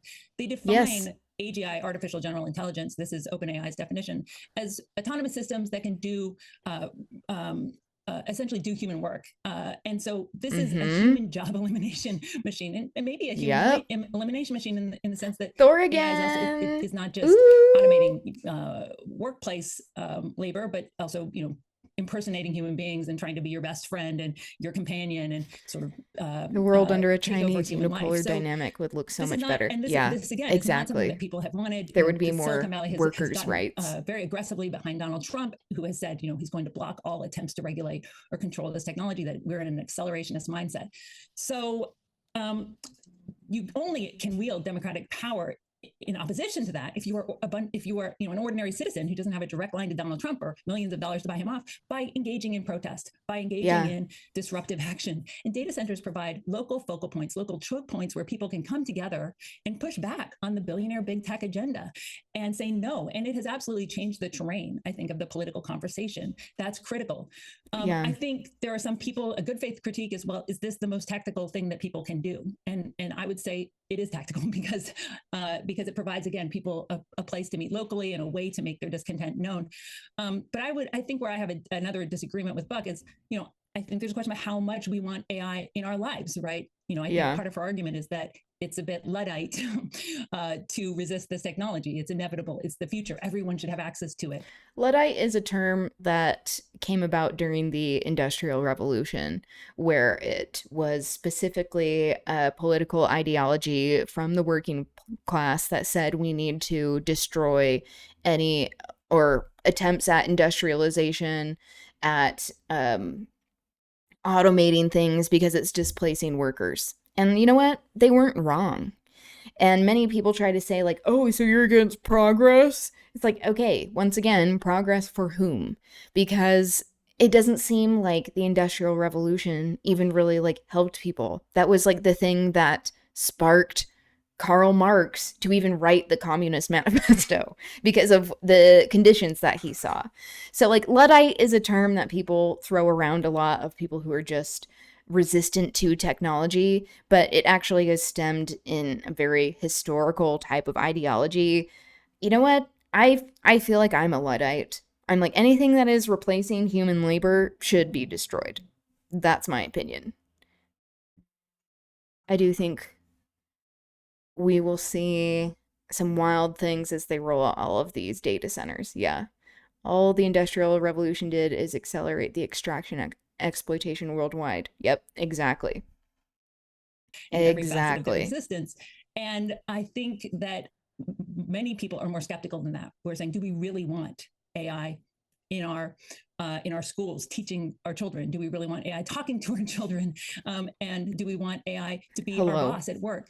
And there is a deeper debate there about where we want to allow this technology to be. And to me, that's part of what it means to have democratic governance over AI is to say, no, we don't need this technology to take over every facet of our existence, from the industrial to the intimate. And finally, very briefly, can you explain the tech sector fighting back against the anti-data center movement? You write, quote, about concerted PR efforts flooding elections with dark money or even shadier tactics in this last minute. Yes. Bernie Sanders recently said that by his estimate, I've already heard from some people who have been like, oh, I have information to give, as like I've been on more of the media side of resistance with this organizing group in Utah, that there are people that are like, I've already been intimidated by the government, by these legislators, by people saying that they're going to like have the FBI follow us and stuff. And it's like, yeah, of course they are. Of course they are, because these people are protecting systems and their wallets. They don't care about human beings. And it really is just exposing how deep the corruption goes, that they never really did care about human beings. It all is about their bank accounts and them just clawing onto power these geriatrics who refuse to actually step down and, I don't know, like train the next generation, actually like give a shit about the next generation. How long before they close schools altogether and everyone is just homeschooled through GPT? They've already gutted the Department of Education. Yeah, exactly. This is part of it. And they benefit as well by having us be uneducated. America is a great example of that, of so many people being advocates, very outspoken advocates for their own oppression, that people, especially in the working class, that they are so excited that there are leaders who let them feel justified in their bigotry, that they can be open with their racism and queerphobia and ableism, that they are like, oh, I don't care that I'm actively being exploited, that like this farm that I am running, that I'm working at, will not have water, that corporations are buying up the land, that they are shutting down all of these healthcare centers when we are in a hospital desert. Like, that is brainwashing.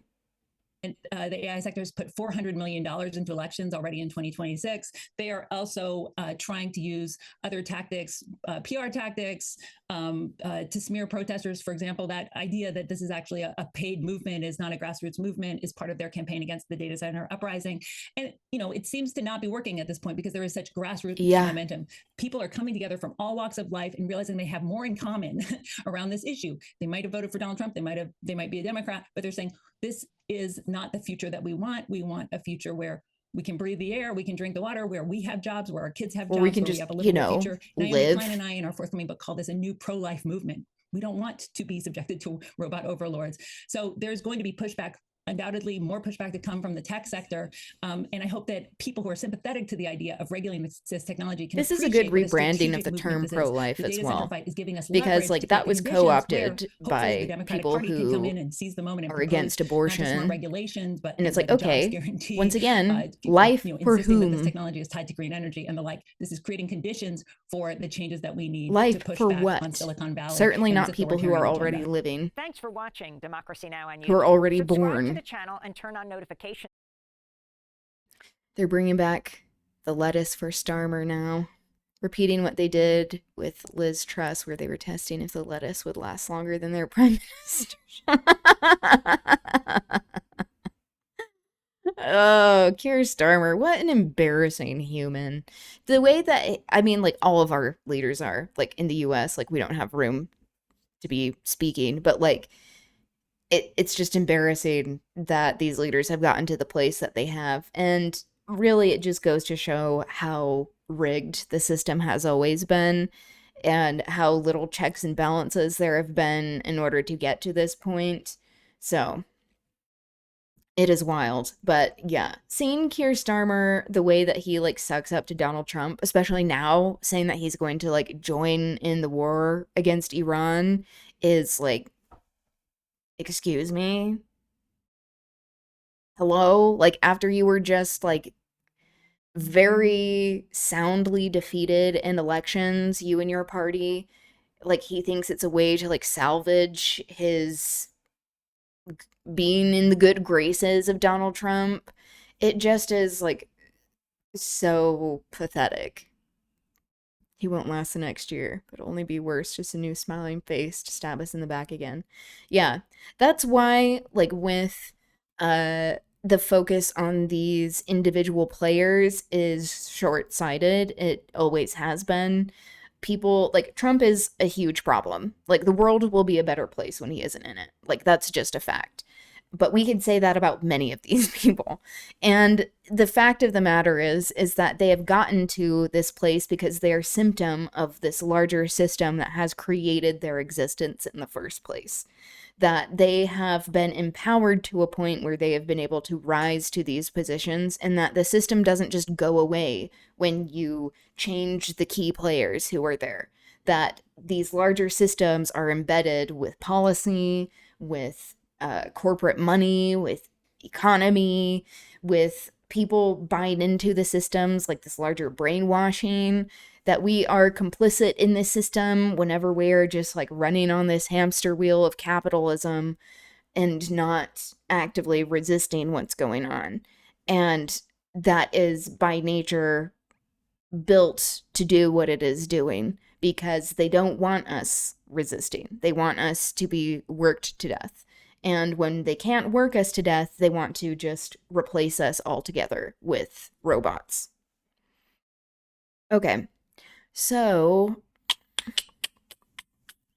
actually, I'm trying to think how much time we have. Because it is Banned Book Club. I know we started this yesterday talking about striking global supply chains, especially choke points for organizing. That is particularly pertinent with all of this talk with the AI centers, these data centers, these energy plants that are popping up everywhere. But I think we may finish this tomorrow, just because I want to be able to get to the scheduled reading. Just saw in the Netherlands some fascists burned down a refugee camp and blocked the road so firefighters couldn't reach it. Guess how many arrests? Yeah. And this is what they do. And when we see fascism just get to be accepted or not stopped in some parts of the world, but especially when it happens in like the heart of empire, in these Western nations as well, that are already complicit in these very fascist policies when it comes to ethnic cleansing, how it's not an accident that they are funders of genocide, that people feel emboldened to do this stuff. And it's not just the government that is fascist. These movements rely on individual actors as well to be acting in violent ways and be the cannon fodder, because the system doesn't care about individual human beings, to act out all of these fascist, disgusting actions. Okay, let's finish this tomorrow, because I do want to give it the time it deserves. It's really important. Yeah, we need a statewide strike in Utah. I'll be giving more information on that. We're working on some things with organizing. We need a national strike. We need a global strike to stop this fascist takeover, because it's all connected, especially when we consider the ruling class, the capitalist class, global capitalism. this pattern of extraction and fascism, creating ethno-states, creating these hierarchies of human dignity to enrich themselves, that we all have a vested interest in fighting against them. And one of the few ways we have leverage is by the money that we generate from them and our sheer numbers as well. I know it's a long road for strikes like these, but it's worth talking about now. Like, if not now, when? You know?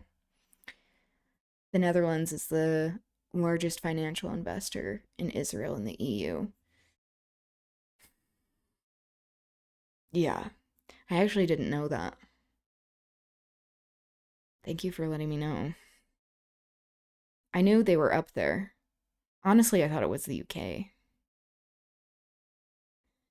Okay. So, just so that we can get to everything that I have planned for Banned Book Club, as well as still get to literature story time, I wanted to watch some things that prep us for the reading.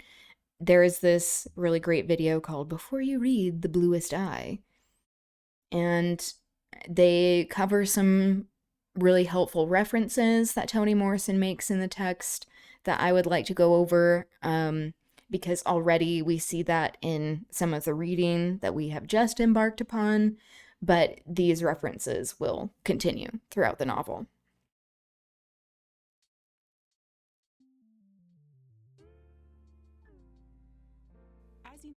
This, even though Toni Morrison engages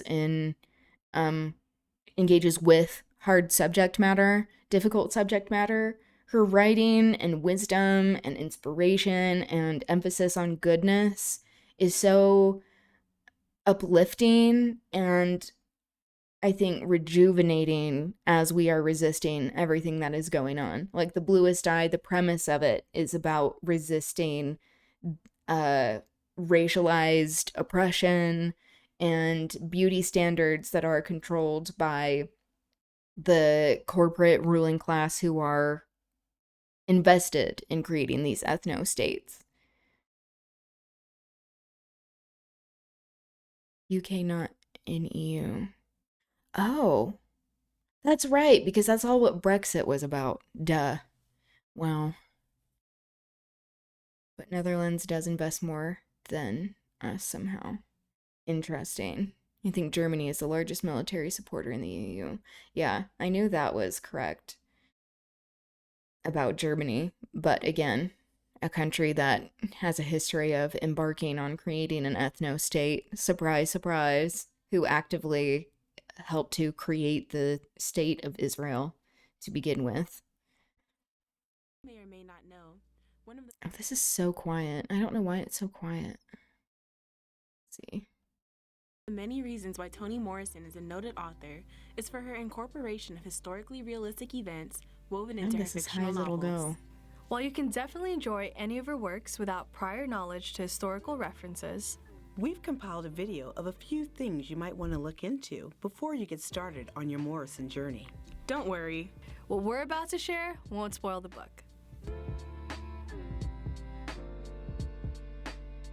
Toni Morrison's The Bluest Eye refers to a children's book series called Dick and Jane. This series was popular amongst grade school children from the 1930s through the 1970s and is still around today. Prior to reading this novel, it might interest you to look into the history of Dick and Jane.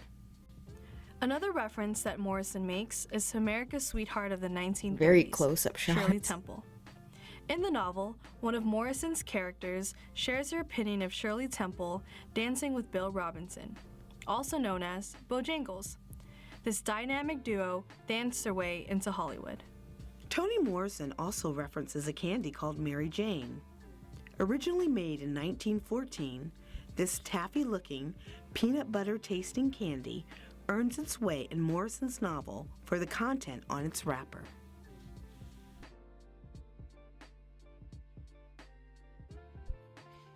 All right, that's the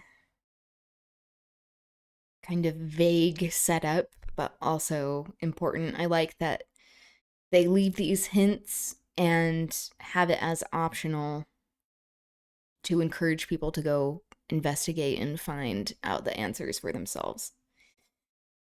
Okay, so this is a video called Controversial History of Dick and Jane. I wonder if she is going to actually get into what is controversial when it talks about race. I have not seen this video, so I do not know what it has in store for us, but let's give it a watch. Hi everybody, this is Karen. Welcome back to our channel. Holy shit, this is way louder than the other video. Sorry about that.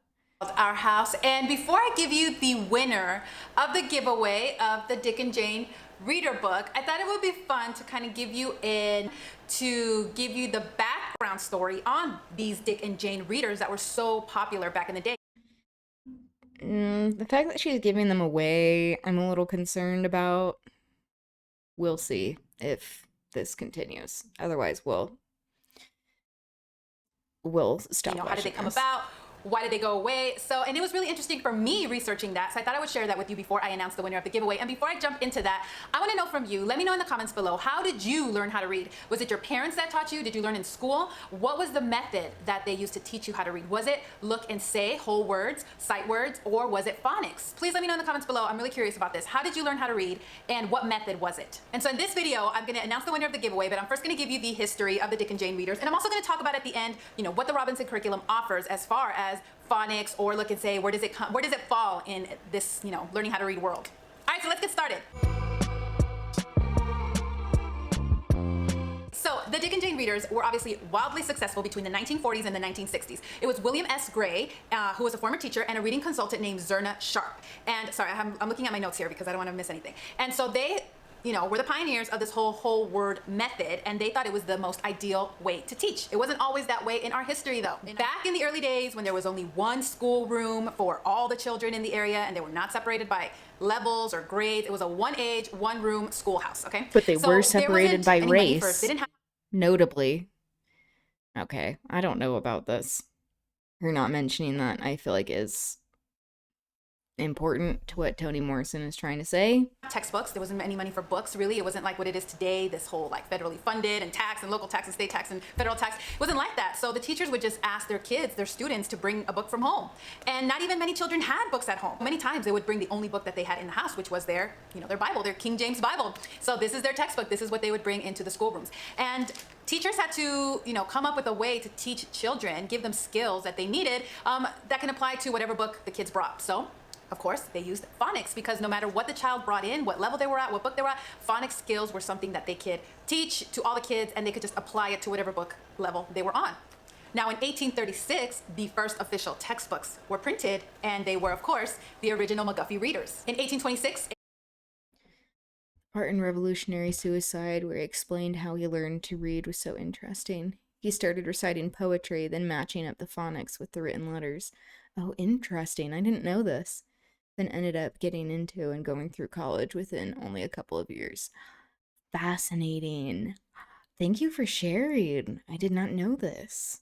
A professor in the University of Miami in Ohio was asked and hired to create a textbook for the classrooms. So his task was to create a primer that could go for different levels, that was scaled to different levels. And of course, that is what we have. The McGuffey readers, there's the first reader, second reader, you start out with the primer, eclectic primer, or primer, however you say it.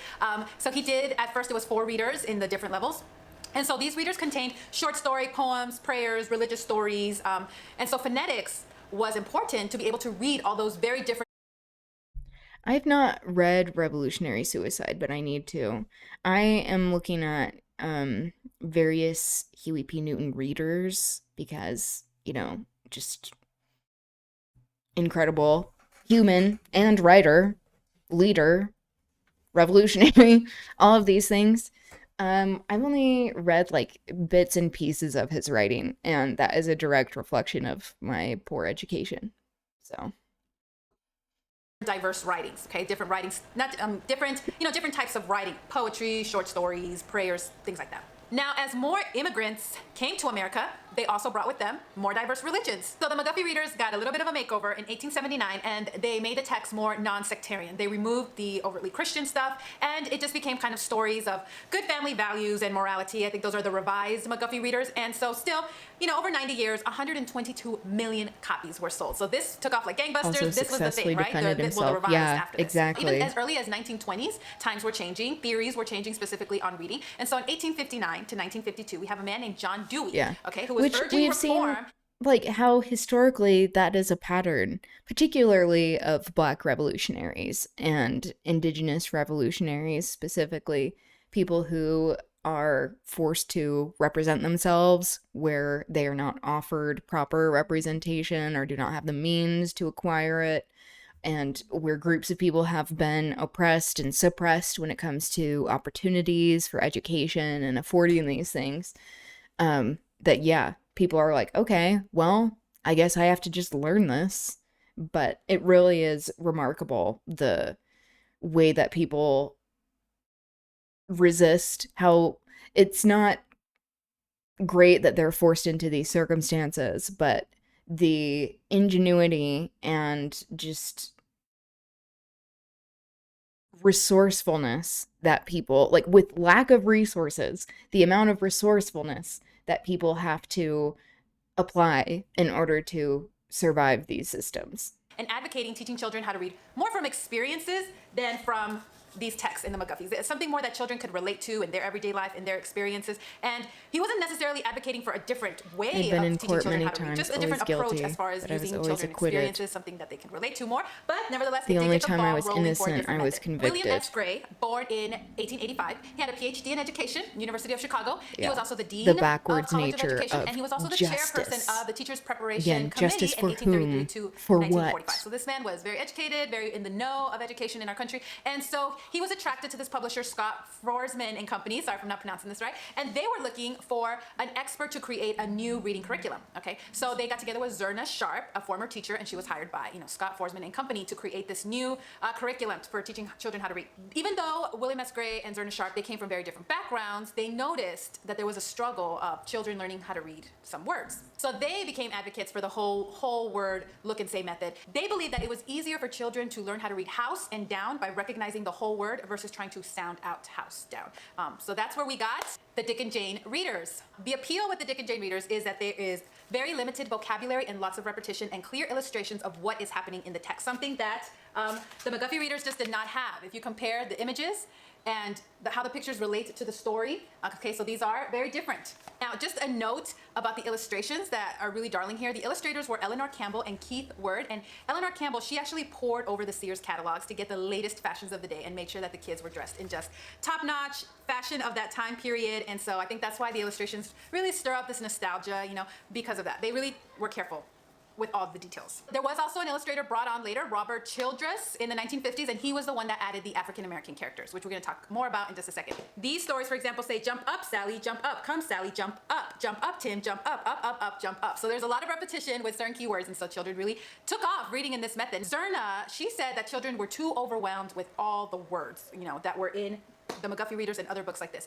So their goal was to only include maybe 80 words in a reader, and a new word was added every third page. So there's not just an abundance of new words on each page to overwhelm the child, and of course lots of repetition. Teachers were giving manuals along with these books of the vocabulary in each of the stories, and what they would do is instead of drilling sounds, they would drill the different words that were going to be in the story. And this proved actually to be very effective, and kids did learn how to read like this. So the readers actually went up to grade 9. They had up to 9th grade reading levels, and in the 1950s, almost 80% of primary grade classrooms used the Dick and Jane readers. So obviously it was very successful, widely popular. 80% of classrooms had them, were using them. William Gray did advocate and say that once a child got to 2nd grade, they really needed the phonics to learn how to sound out more complex words. And he did advocate for children to be taught phonics, but by 2nd grade, get the child reading, get them rolling, and then introduce the phonics so they can read the more complex words. However, schools with their excitement and their zeal for, hey, we're teaching kids how to read so easy, that they didn't really get the memo about the phonics at second grade part, and they just focused on this. So America was changing,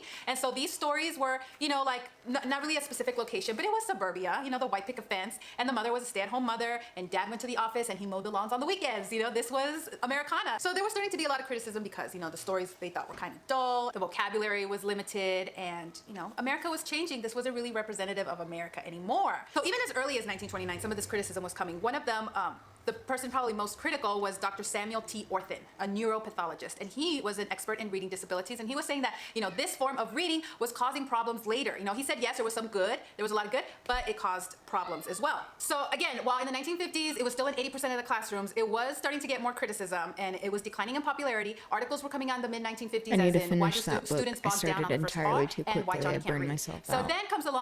That happens. I have been guilty of that as well. Of like, I started reading Ulysses by James Joyce, and that is like, you know, a lot. And it's dense.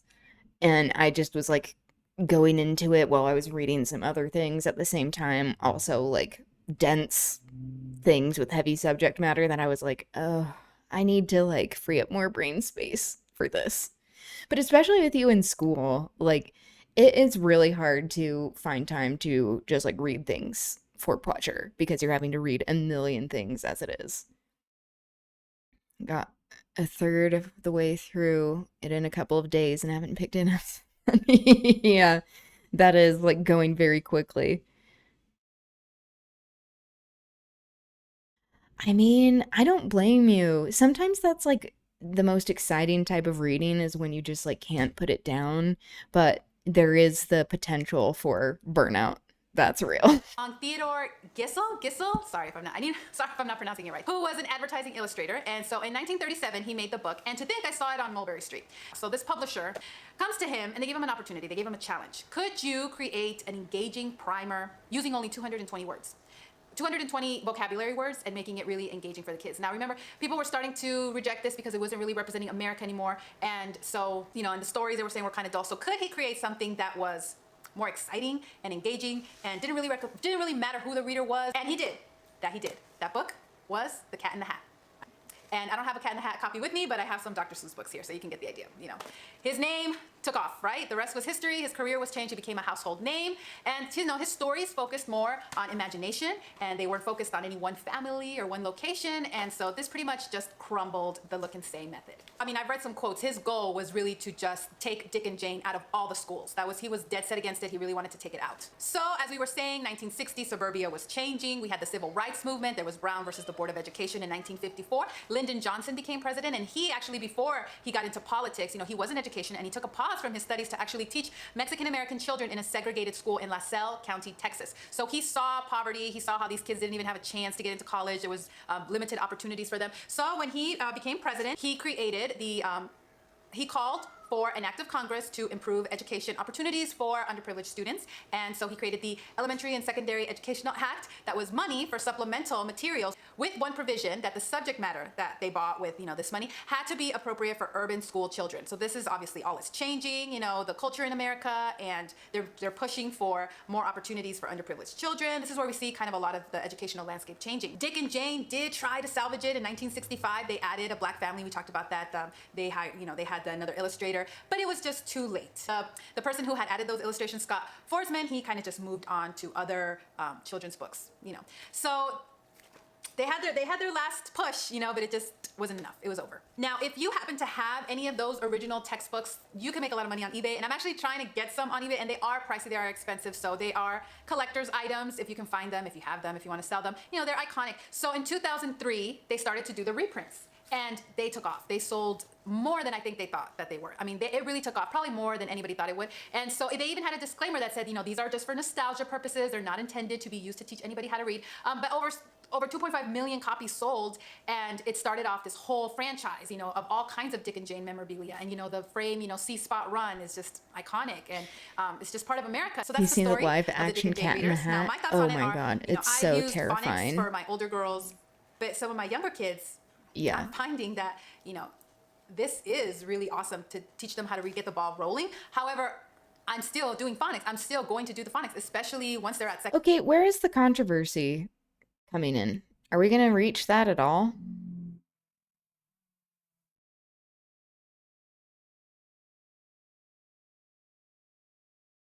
It doesn't seem like it. Okay. I'm going to find a different source for this. To be continued in talking about what is controversial about the history of Dick and Jane. I'm guessing that it is largely to do with segregated schools, with prioritizing whiteness, white children, and learning language to begin with, in having especially this kind of like idea of what it means to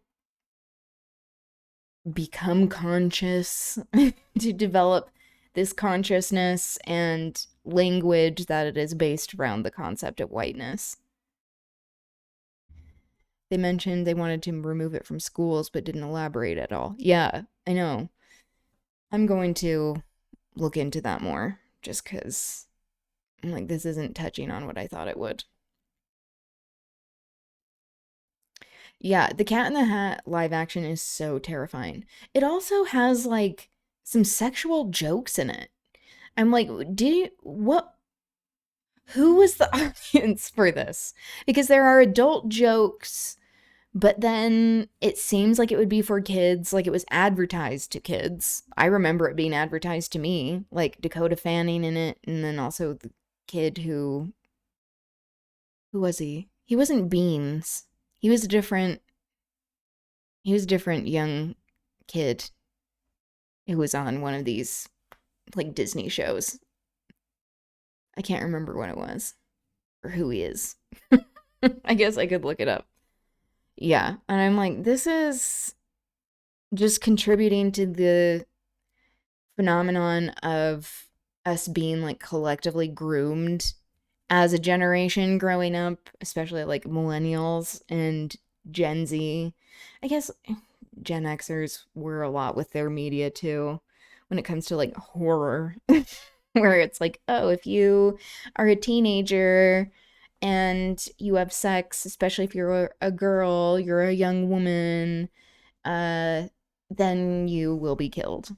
So, okay. I wanted to show this. This is also not the best representation. I actually watched through this and I'm like, I'm gonna find something else. So maybe maybe I should have pushed this off to tomorrow. So we heard in that first video of the Before You Read, that Toni Morrison in The Bluest Eye will mention Shirley Temple along with Bill Robinson, that they tap together. Tap dancing is a form of dancing that came about because people who were enslaved, that they used as a form of dancing, that without being provided instruments, that feet were used as a form of rhythm, and also that it was a form of self-expression and art and reclaiming humanity, but that often it was a form of, it was used by oppressors as a form of entertainment for people. So the history of tap dance cannot be extricated from its oppressive, deeply racist origins. So this is a better representation that I wanted to show. Well, there's a lot of speculation on that. The origins of tap dancing. Well, there's a lot of speculation on that. Years ago, I had the pleasure, the great pleasure, of meeting and spending time with one of my boyhood idols, Gene Kelly. It was a thrill for me. And I got to go out to dinner with him, and I got to talk tap with him. And Gene said the Irish. And of course, I would say black folks. And we'd go back and forth.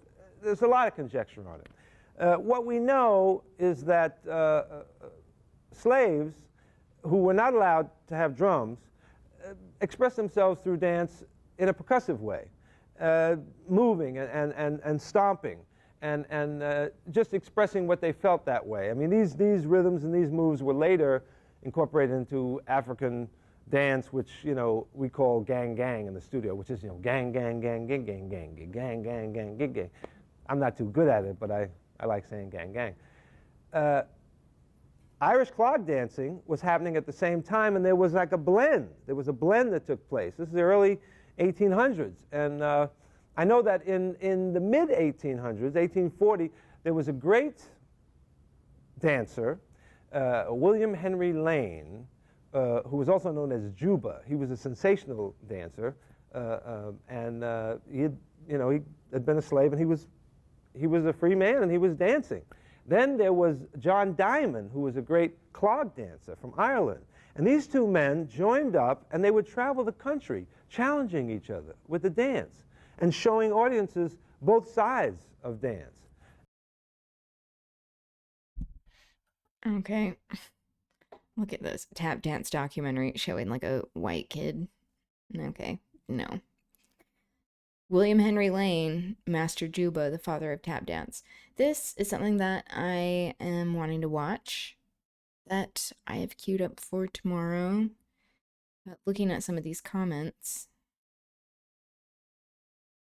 boy, I sure miss seeing this man. He could really move and put a smile on your face, and he's not bad to look at all. True. Yeah, Gregory Hines was an incredible dancer. But yeah, going back to Bill Robinson, even looking at like some of these, like this creator didn't even talk about the fact that there is someone who is engaging in minstrelsy right behind him in blackface, where you had white people who were in blackface that they would be tapping and be doing these very racist portrayals and just stereotypes that were rooted in oppression, rooted in dehumanizing people, especially when it comes to justifying oppressive conditions, that people were just expected. They were first off like excluded from spaces that there were white people dressing up as black people and then mimicking this art in a way that was disingenuous and oppressive and offensive and disgusting, but that it also was a way to not have any sort of people of color, but especially black people, be in these spaces actually representing themselves. So that's an example. Okay. This video I saw does not really address the racist underpinnings except for like an image that I caught. And so I'm going to be doing more legwork on my end to find the specifics of this, but I did want to emphasize how this information is difficult to find. That's not an accident, where the algorithm is suppressing, especially when it comes to creators who are black creators who are actually able to speak on this history, that their content is suppressed very much so. And also how this history gets erased and whitewashed all the time. Bite-sized candy history with Darlene Lacey. Mary Jane. That's the name of America's candy sweetheart. And most of us know her as the cute cartoon mascot on these tasty peanut butter taffy chews. But did you know that once upon a time there was a real life Mary Jane? Let's take a look at this famous candy girl. The Charles N. Miller Company. See? Look, how did we get from here, very clearly a girl with melanated skin, to this image, whitewashed, literally? The Charles N. Miller Company found great success in 1914 with the debut of Mary Jane, a chewy bite-sized molasses and peanut butter candy.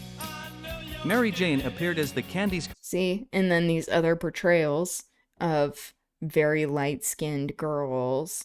It is this other type of minstrelsy of taking a character that is created by white people with all of these racialized stereotypes in dress and in the candy itself, the type of candy that people often created because they didn't have access to other forms of like more expensive candy, and that this is used to commodify and further oppress people when they are portrayed in these very racialized ways, but then completely erased as well. Cartoon mascot on its wrapper and for various toys, contests, and promotions. In the 1950s, real-life Mary Janes made appearances at stores and movie theaters. Young women So dressed as showing them Mary be Jane white. toured the country, handing out Mary Janes to the candy-loving public.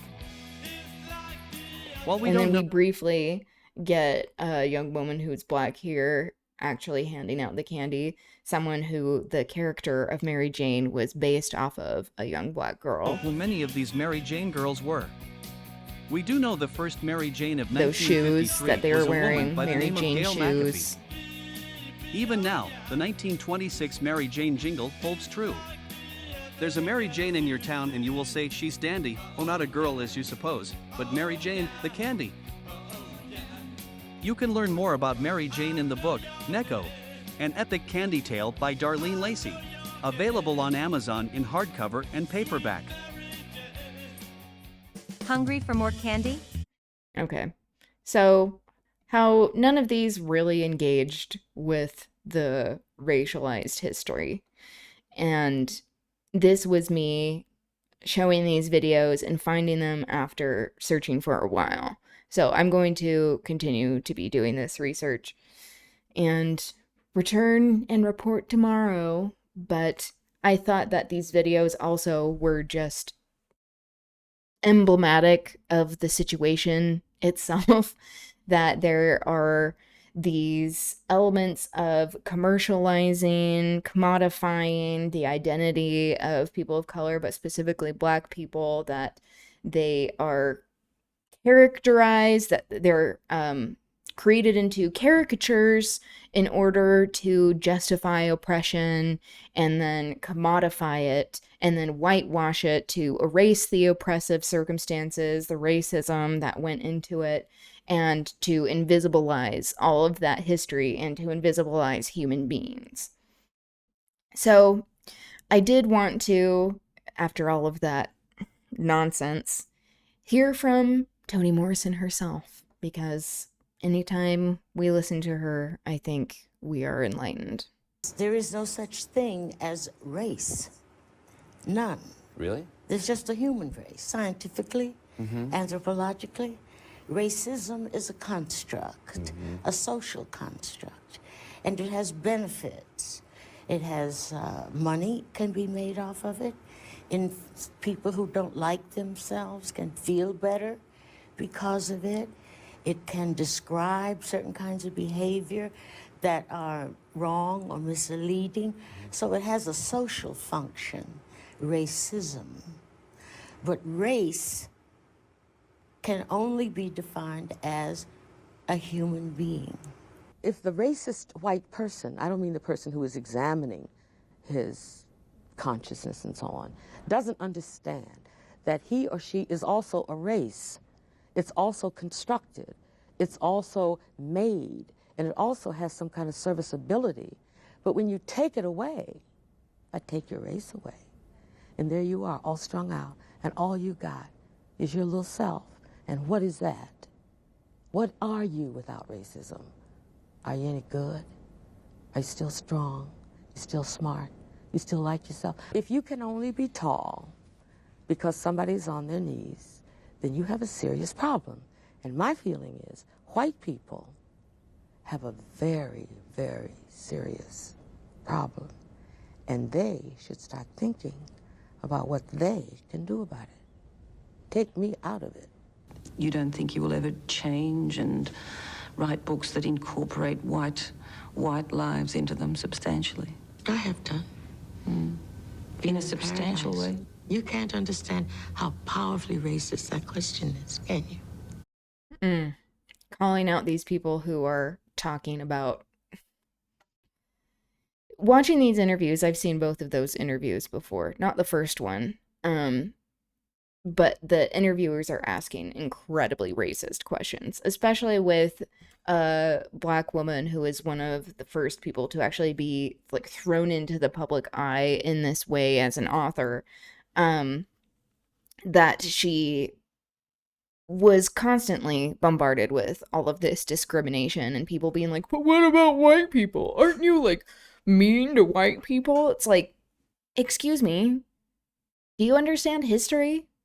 Do you understand what even created these circumstances? Now, with the advent of X monetization and AI racism in itself is a commodity. Yes, exactly. Exactly. And how there have been like so many experiments and like studies done with AI of like trying to get non-racist images to be created by AI. It is extremely difficult because guess what? Who is controlling these AI systems and the algorithms that go into them?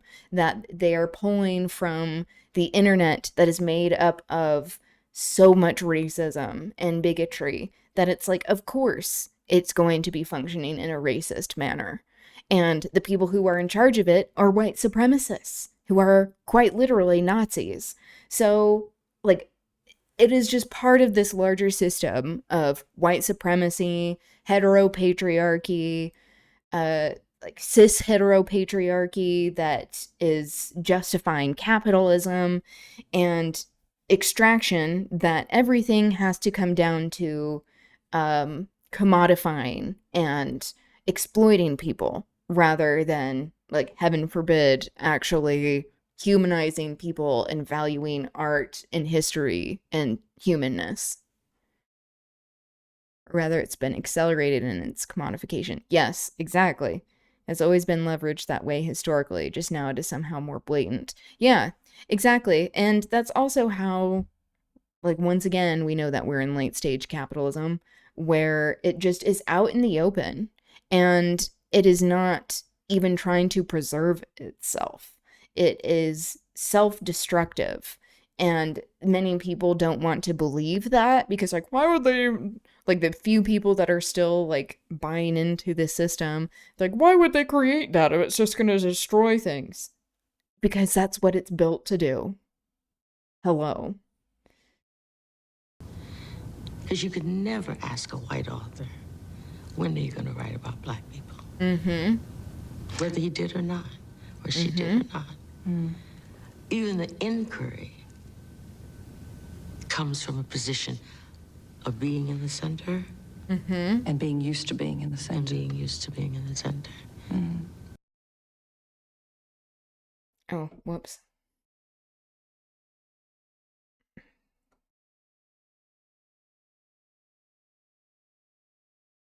I don't know why it wouldn't let me exit out of that, but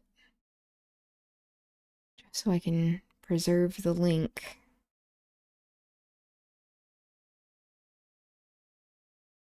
Have you ever heard any Akala? No. That word sounds familiar to me, though.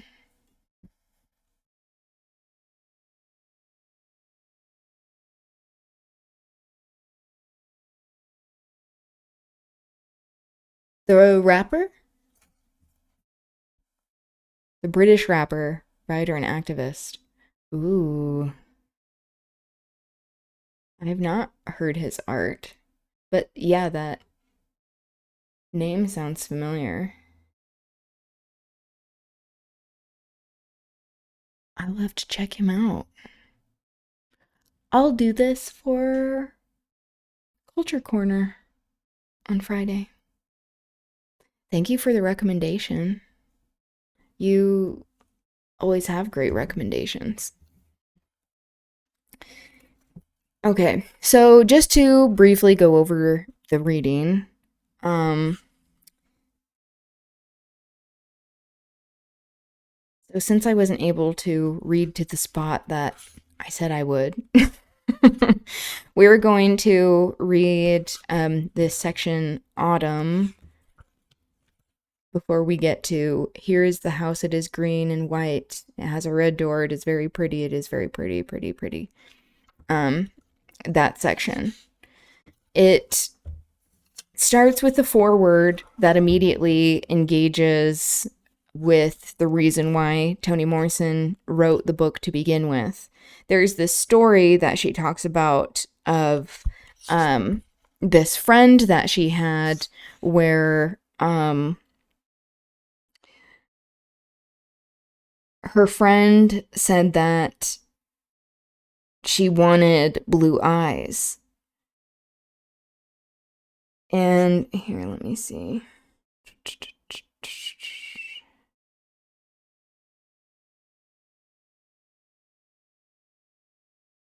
Okay.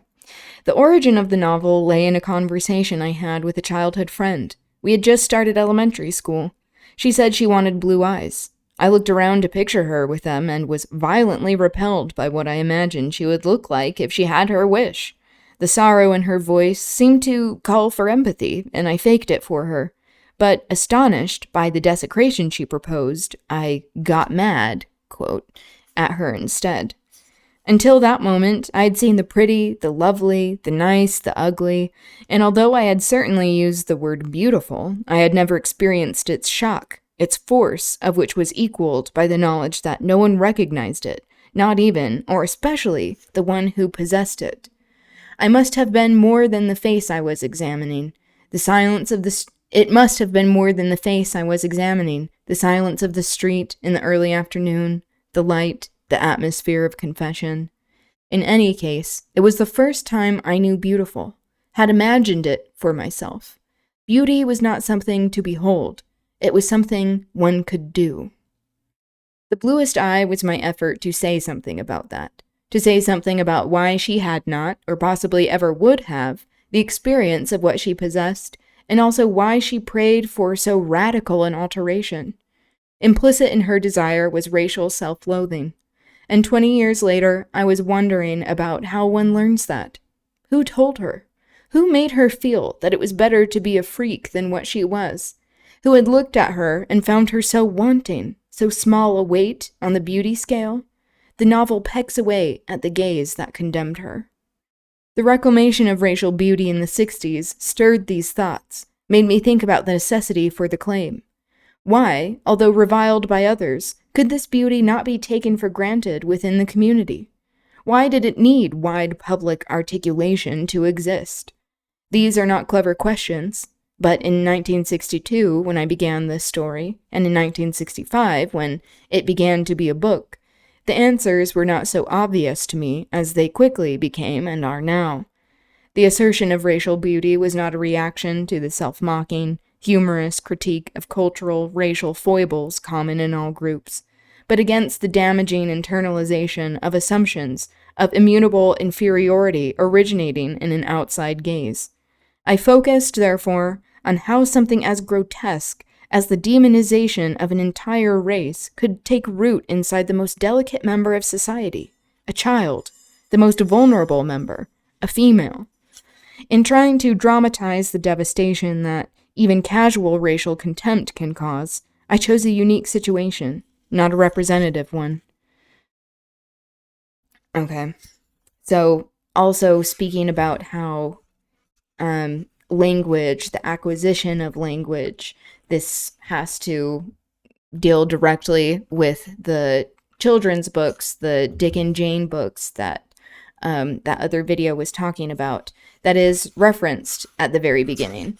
So after the foreword, it starts with some of the text of the Dick and Jane books. For example, here is the house. It is green and white. It has a red door. It is very pretty. Here is the family. Mother, father, Dick, and Jane live in the green and white house. They are very happy. See Jane? She has a red dress. She wants to play. Who will play with Jane? See the cat? It goes meow meow. Come and play. Come play with Jane. The kitten will not play. See Mother? Mother is very nice. Mother, will you play with Jane? Mother laughs. Laugh, Mother, laugh. See father, he is big and strong. Father, will you play with Jane? Father is smiling. Smile, father, smile. See the dog. Bow wow goes the dog. Do you want to play with Jane? See the dog run. Run, dog, run. Look, look. Here comes a friend. The friend will play with Jane. They will play a good game. Play, Jane, play. And then in the next paragraph, it's a run-on sentence. It just is like this breaking down of language and highlighting how the acquisition of language, when people are first even learning to understand what it means to exist and to be a person in the world and express themselves, that this is inherently a racial construct. It's going on the reading list. Yeah, and that's not the entire foreword, but that's just a section of it. It's really good. Thanks for being here. I hope you have a good rest of your night as well. And then it ends with all of the words running in together, and there's no punctuation whatsoever. So no spaces as well. And we also learn that the concept of spaces, where did this come from? Did this come from Iran? Yeah. That spaces in between words came from Iranian society. So, not acknowledging those origins emphasizes this idea of whitewashing history and using language as a way to justify the whitewashing and invisibilization of real history to support these oppressive systems. So, we'll get into the body of it for the next week. And we'll go to the part that I said originally we were going to read. So it is, in my book, to page 32, before we get to the chapter that says, here's the house, it is green and white, it has a red door, it is very pretty, it is very pretty, pretty, pretty. So,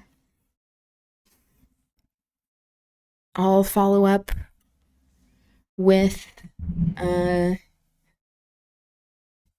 previous information that I mentioned, talking about those references of Toni Morrison actually investigating the real history and how that once again is emblematic of history being told by oppressors, what it means to reclaim this history, and how we still are dealing with this phenomenon of not having that history, this racialized, oppressive history, be known on a wider scale. Wider, not, but also whiter scale. Okay, so moving on to literature story time. We're still reading The Scarlet Pimpernel, of course. The previous chapter, they were at the inn talking about Sir Percy, that they had seen him, or that they heard he had been seen. I think I may only be able to read a few pages of this, but we'll see how far I'm able to get. Okay, so chapter 24, The Death Trap. The next quarter of an hour went swiftly and noiselessly. In the room downstairs, Brogard had for a while busied himself with clearing the table and rearranging it for another guest. It was because she watched these preparations that Marguerite found the time slipping by more pleasantly. It was for Sir Percy that this semblance of supper was being got ready. Evidently, Brogard had a certain amount of respect for the tall gentleman, as he seemed to take some trouble in making the place look a trifle less uninviting than it had before. So, like, oh, even people who normally would hate him like him. It's like, that's probably because they don't know who he is, bitch. He even produced from some hidden recess in the old dresser what actually looked like a tablecloth, and when he spread it out and saw it was full of holes, he shook his head dubiously for a while, then was at much pains so to spread it over the table as to hide most of its blemishes. Then he got out a serviette, also old and ragged, but possessing some measure of cleanliness, and with this he carefully wiped the glasses, spoons, and plates which he put on the table. Oh, so he's acting like a good little lower-class person by being subservient to the ruling class. Marguerite could not help smiling to herself as she watched all these preparations, which Brogard accomplished to an accompaniment of muttered oaths. Again, of like, oh, he's so coarse and crude. Just swearing all the time. Doesn't know how to be polite. Clearly, the great height and bulk of the Englishman, or perhaps the weight of his fist, had overawed this free-born citizen of France, or he would never have been at such trouble for any sacré aristo. When the table was set, such as it was, Brogard surveyed it with evident satisfaction, then dusted one of the chairs with the corner of his blouse, gave a stir to the stock-pot, threw a fresh bundle of faggots on the fire, and slouched out of the room.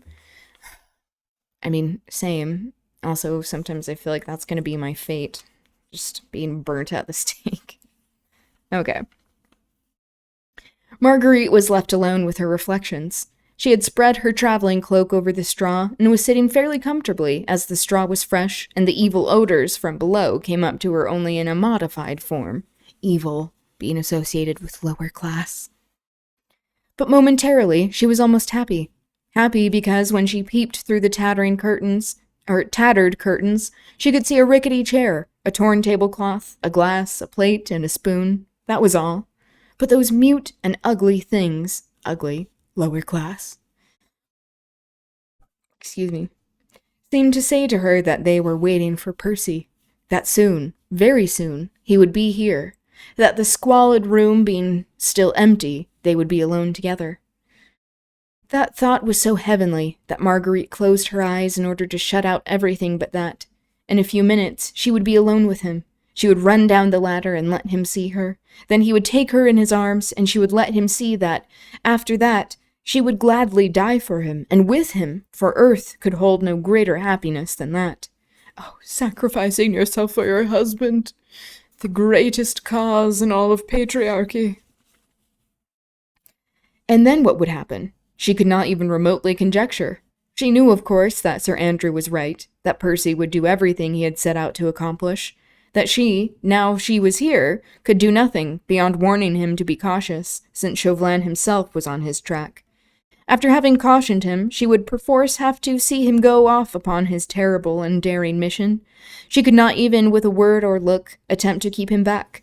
She would have to obey whatever he told her to do, even perhaps have to efface herself and wait in indescribable agony, whilst he, perhaps, went to his death.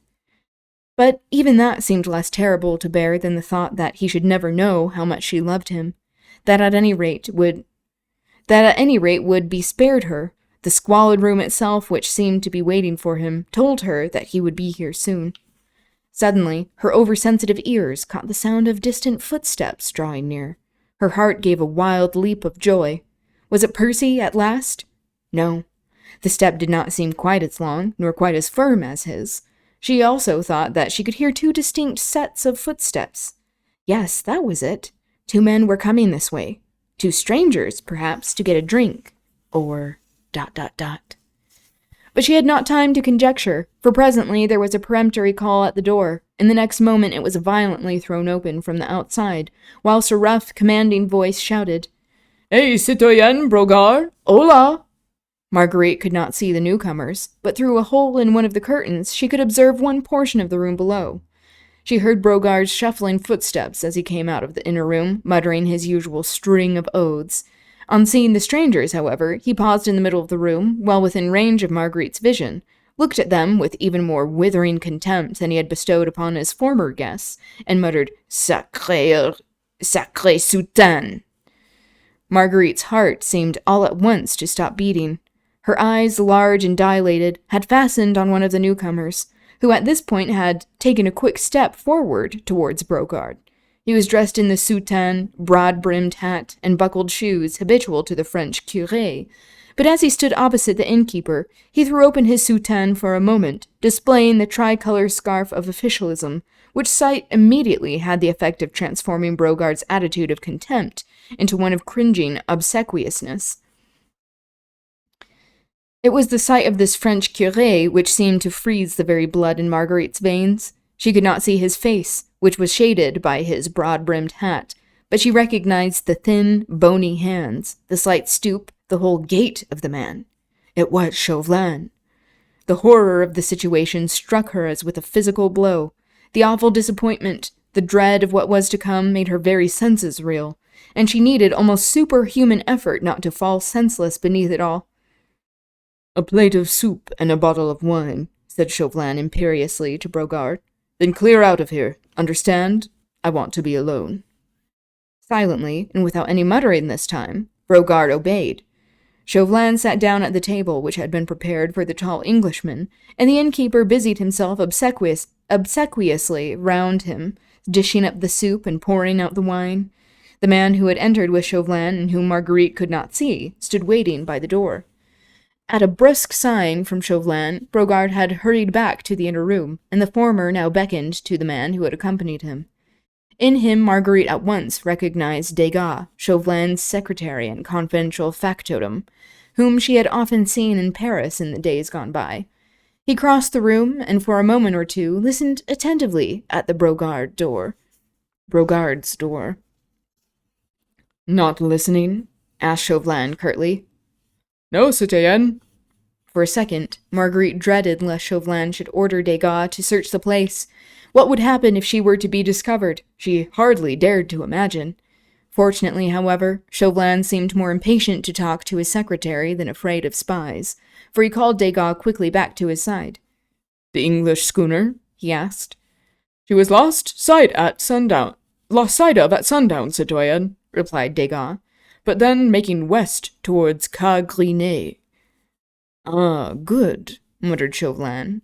"And now about Captain Jutley? What did he say?" "He assured me that all the orders you sent him last week have been implicitly obeyed. All the roads which converge to this place have been patrolled night and day ever since, and the beach and cliffs have been most rigorously searched and guarded. Does he know where this Père Blanchard's hut is?" "No, citoyen. Nobody seems to know of it by that name. There are any amount of fishermen's huts all along the coast, of course, ... but ... "That'll do. Now about tonight," interrupted Chauvelin impatiently. "The roads and the beach are patrolled as usual, citoyen, and Captain Jutley awaits further orders."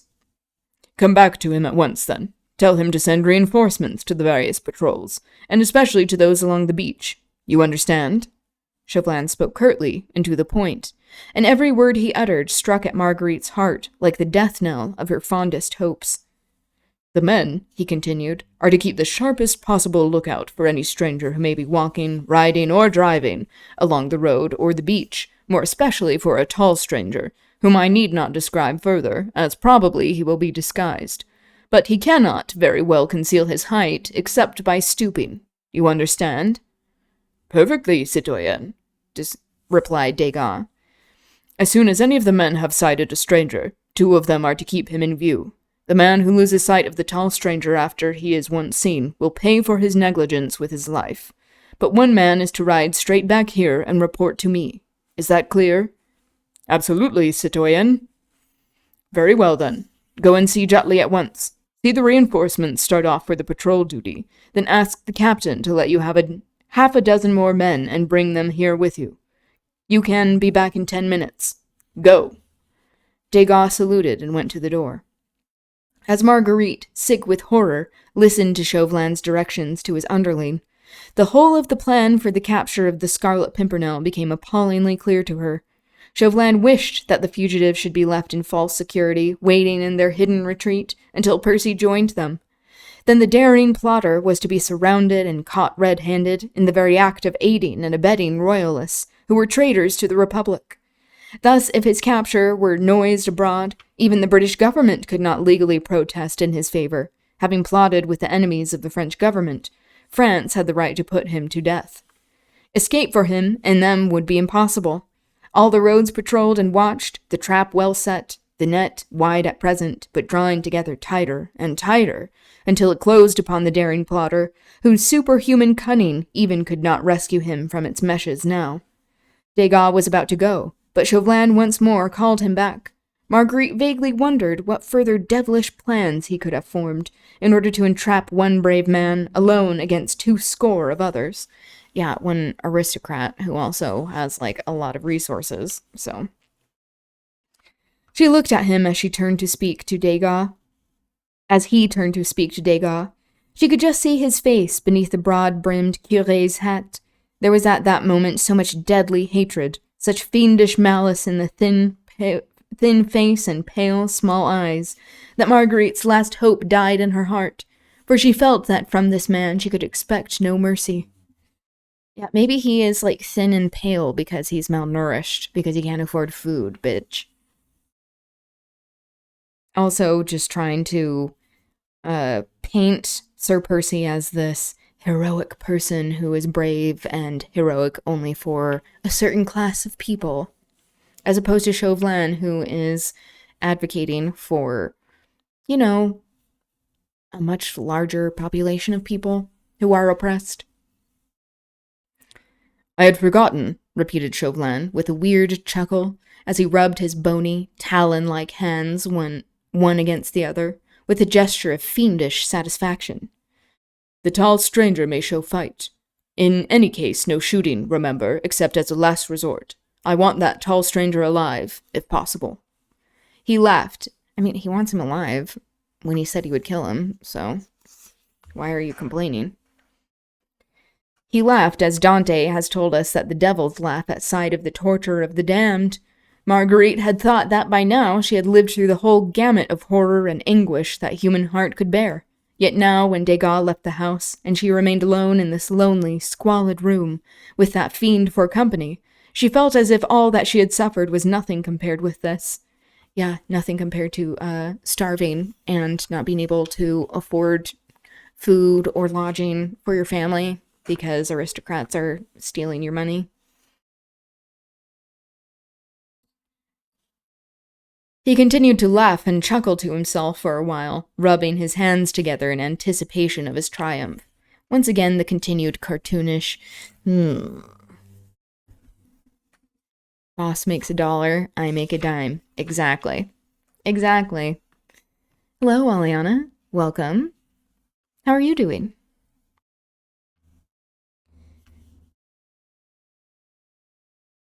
Steal the company truck's Cadillac converter on company time. Catalytic converter on company time. Yeah. It's you know what? Not a whole lot has changed since the French Revolution. Sadly. And we have very similar circumstances. Glad to hear you're all right. How is your puppy girl? I hope that she is doing okay. His plans were well laid, and he might well triumph.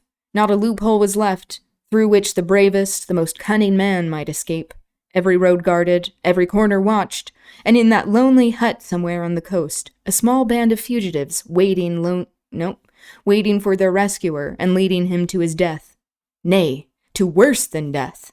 That fiend there in a holy man's garb was too much of a devil to allow a brave man to die the quick, sudden death of a soldier at the post of duty. Yeah, that, his bravery only for a particular class and group of people, that is, the utmost form of morality, not, fighting for improving conditions for everyone. That if he, distributed his wealth and advocated for the working class, disseminated his land, he broke up all of his estates and gave them to people, that might help. I was teaching a young budding revolutionary some small wars theory. Oh, love that. Glad to hear that she's doing all right. You familiar with the term small war? No, I don't think so. But you can teach me as well. I'd love to learn.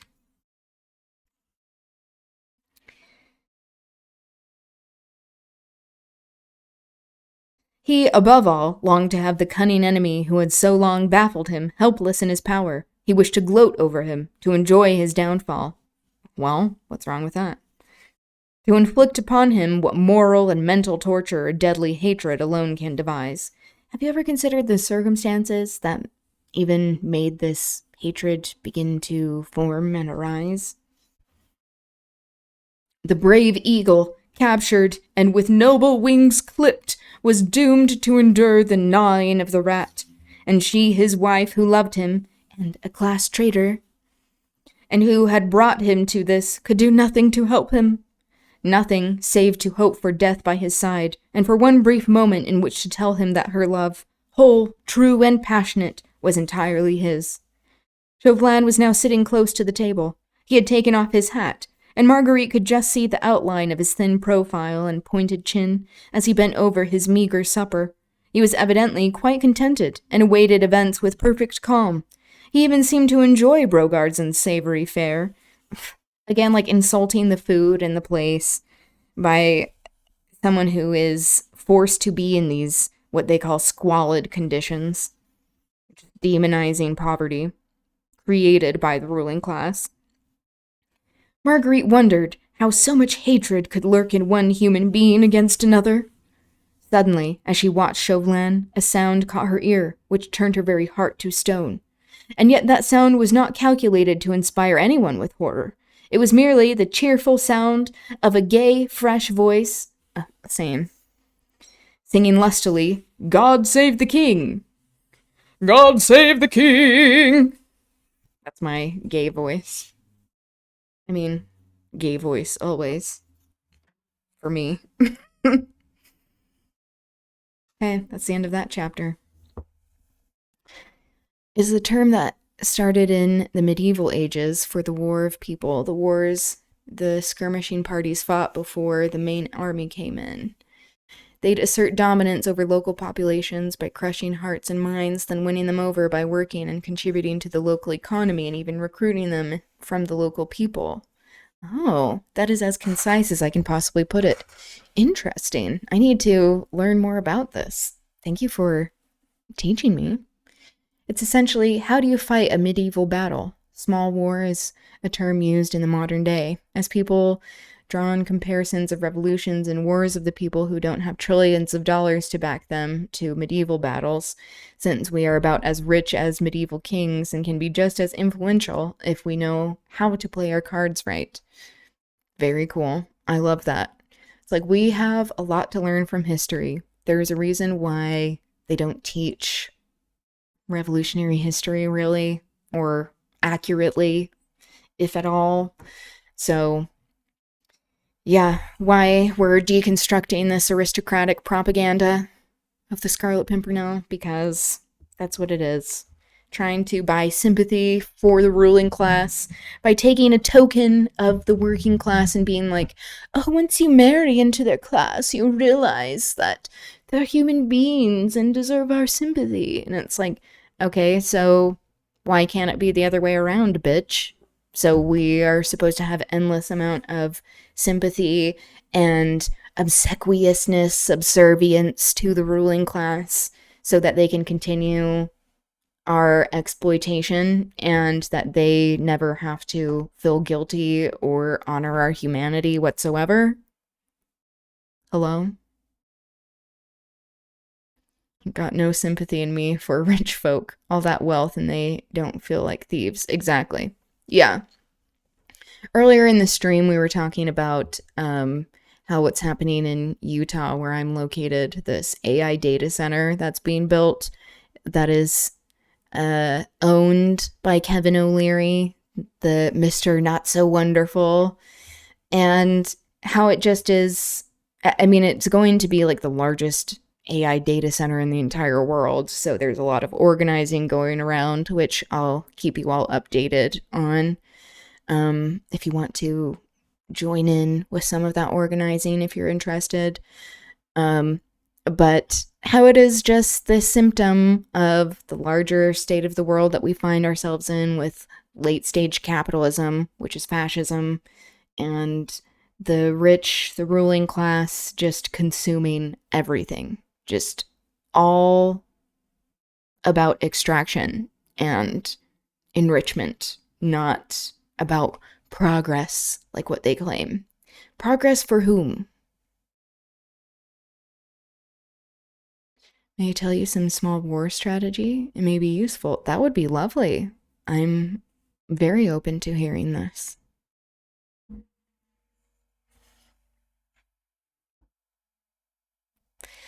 Yeah. We are expected to constantly have endless empathy or sympathy when these are the same people that are like, empathy is the weakness of the West, of Western civilization. It's like, you aren't embarrassed to be so evil. You aren't embarrassed to have like such disgusting disdain for your fellow human beings. One good question is, how do I turn a group of peaceful protesters into a black bloc willing to engage in direct action?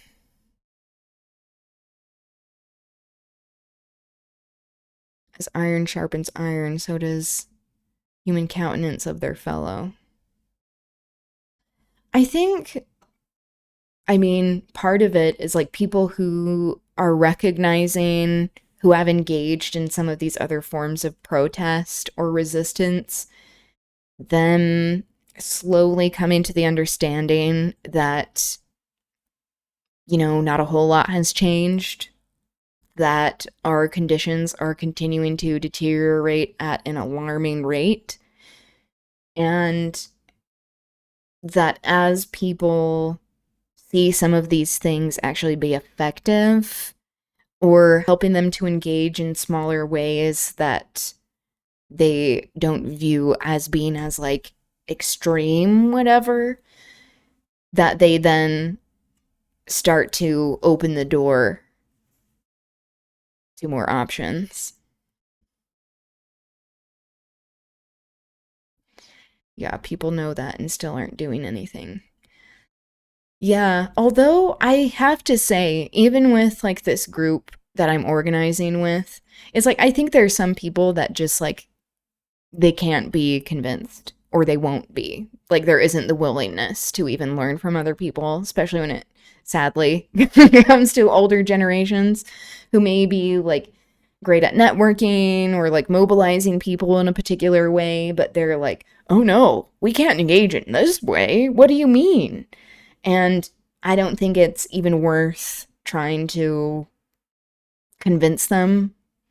Like if we're talking about from like a marketing perspective, which I know is gross, that's like a commercialized way of looking at it. It's like these, like who is like a warm lead? It's like people who are already seeing what is going on and who are the recipients of this failed system, and how there are more people who are ready to engage in that way rather than trying to convince all of these people who probably won't be.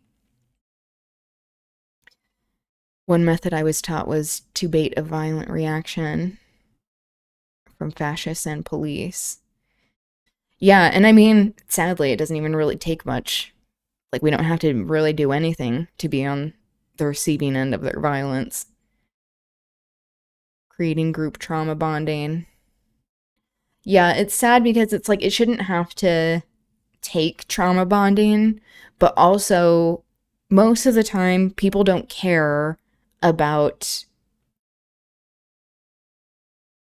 trying new tactics if they don't feel like they don't have any other recourse. They don't have any other avenues.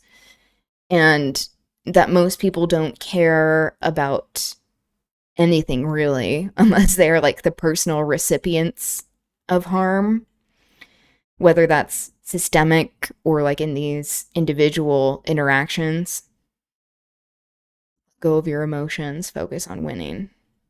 Yeah, that it's like sometimes we have to put aside some emotions and be like, okay, what is practical? What actually works?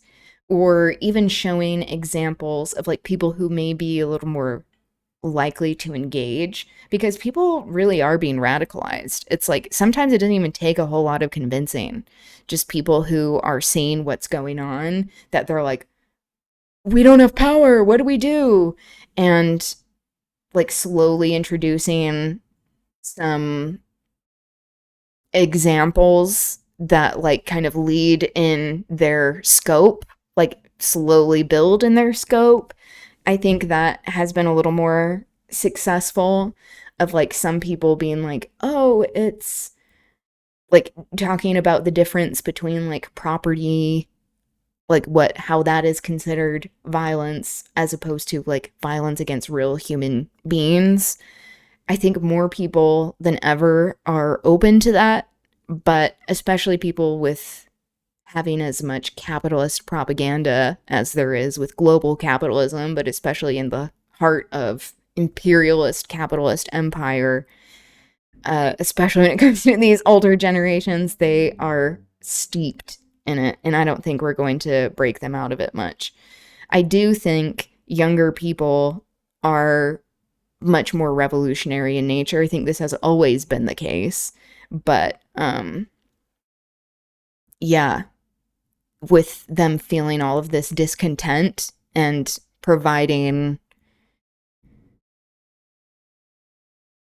examples of what works, but also like a pressure valve, like a release for some of this, of like, oh, this actually, like you can see like a visible representation of your anger and actually have it move the needle in particular ways. Personal recipients. Yeah, you don't need to be doing much to be on the end. Yeah. Loved ones who went to those protests. Yeah, and sometimes even then, that isn't enough for people's loved ones. It has to be like personal. Yeah, people are definitely being more radicalized. A spycraft manual. That's cool.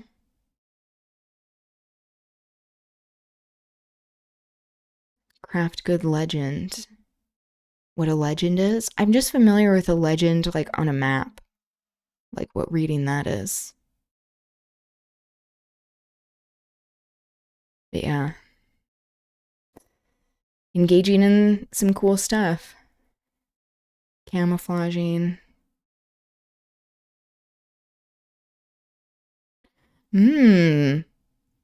Okay. Yeah, I think that's smart. Like the more planning that can be involved as well, I think that helps people to understand what direct action and like black bloc action can do. That it's not just about like burning down the world, which a lot of people think that's what it's about. Like a lot of people who are not sympathetic to like anarchist tactics, that it's like you can have organized anarchy. Like, and that is like some of the best ways to do it so that people are protected as much as possible. More planning. Organized chaos. Yeah, that is what war is. And we're already living in class war. Yeah, peasant revolts. Yeah, and like all of the suppression of messaging, what we're allowed to talk about on these platforms or not, is indicative of how they maintain their power. You know, that they don't want us talking about certain things, or that there are things that are very much suppressed. And so, like, figuring out even language and workarounds to be talking about this stuff, I think is part of it as well. That, like, we can't even start on some of the educational pieces because of those limitations. Whole meanings, making connections.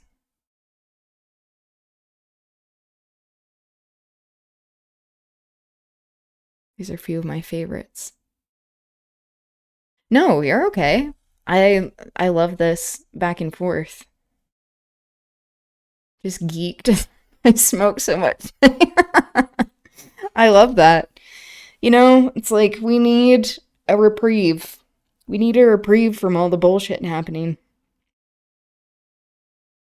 Yeah, I have learned a lot from the tactics that you talk about, and also like being willing to learn more, and like they don't want us talking. That's like part of it. Yeah, I appreciate you being here and being willing to chat about it. I need to head out for today, but I'm glad I was able to chat to you for a little bit.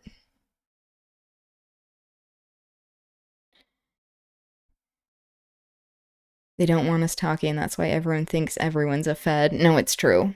It is true. Like, is this a psyop? And it's like, well, I guess a lot of things are. A lot of things can be psyops, but also they want us to give into the brainwashing of it all. All right. We'll continue tomorrow. And I'll keep you all updated on what's going on with this data center, the larger organizing, how people can get involved if they're interested. But thank you for being here. It was good chatting with you. I hope you have a good rest of your day, evening, and I will see you soon. Okay, bye.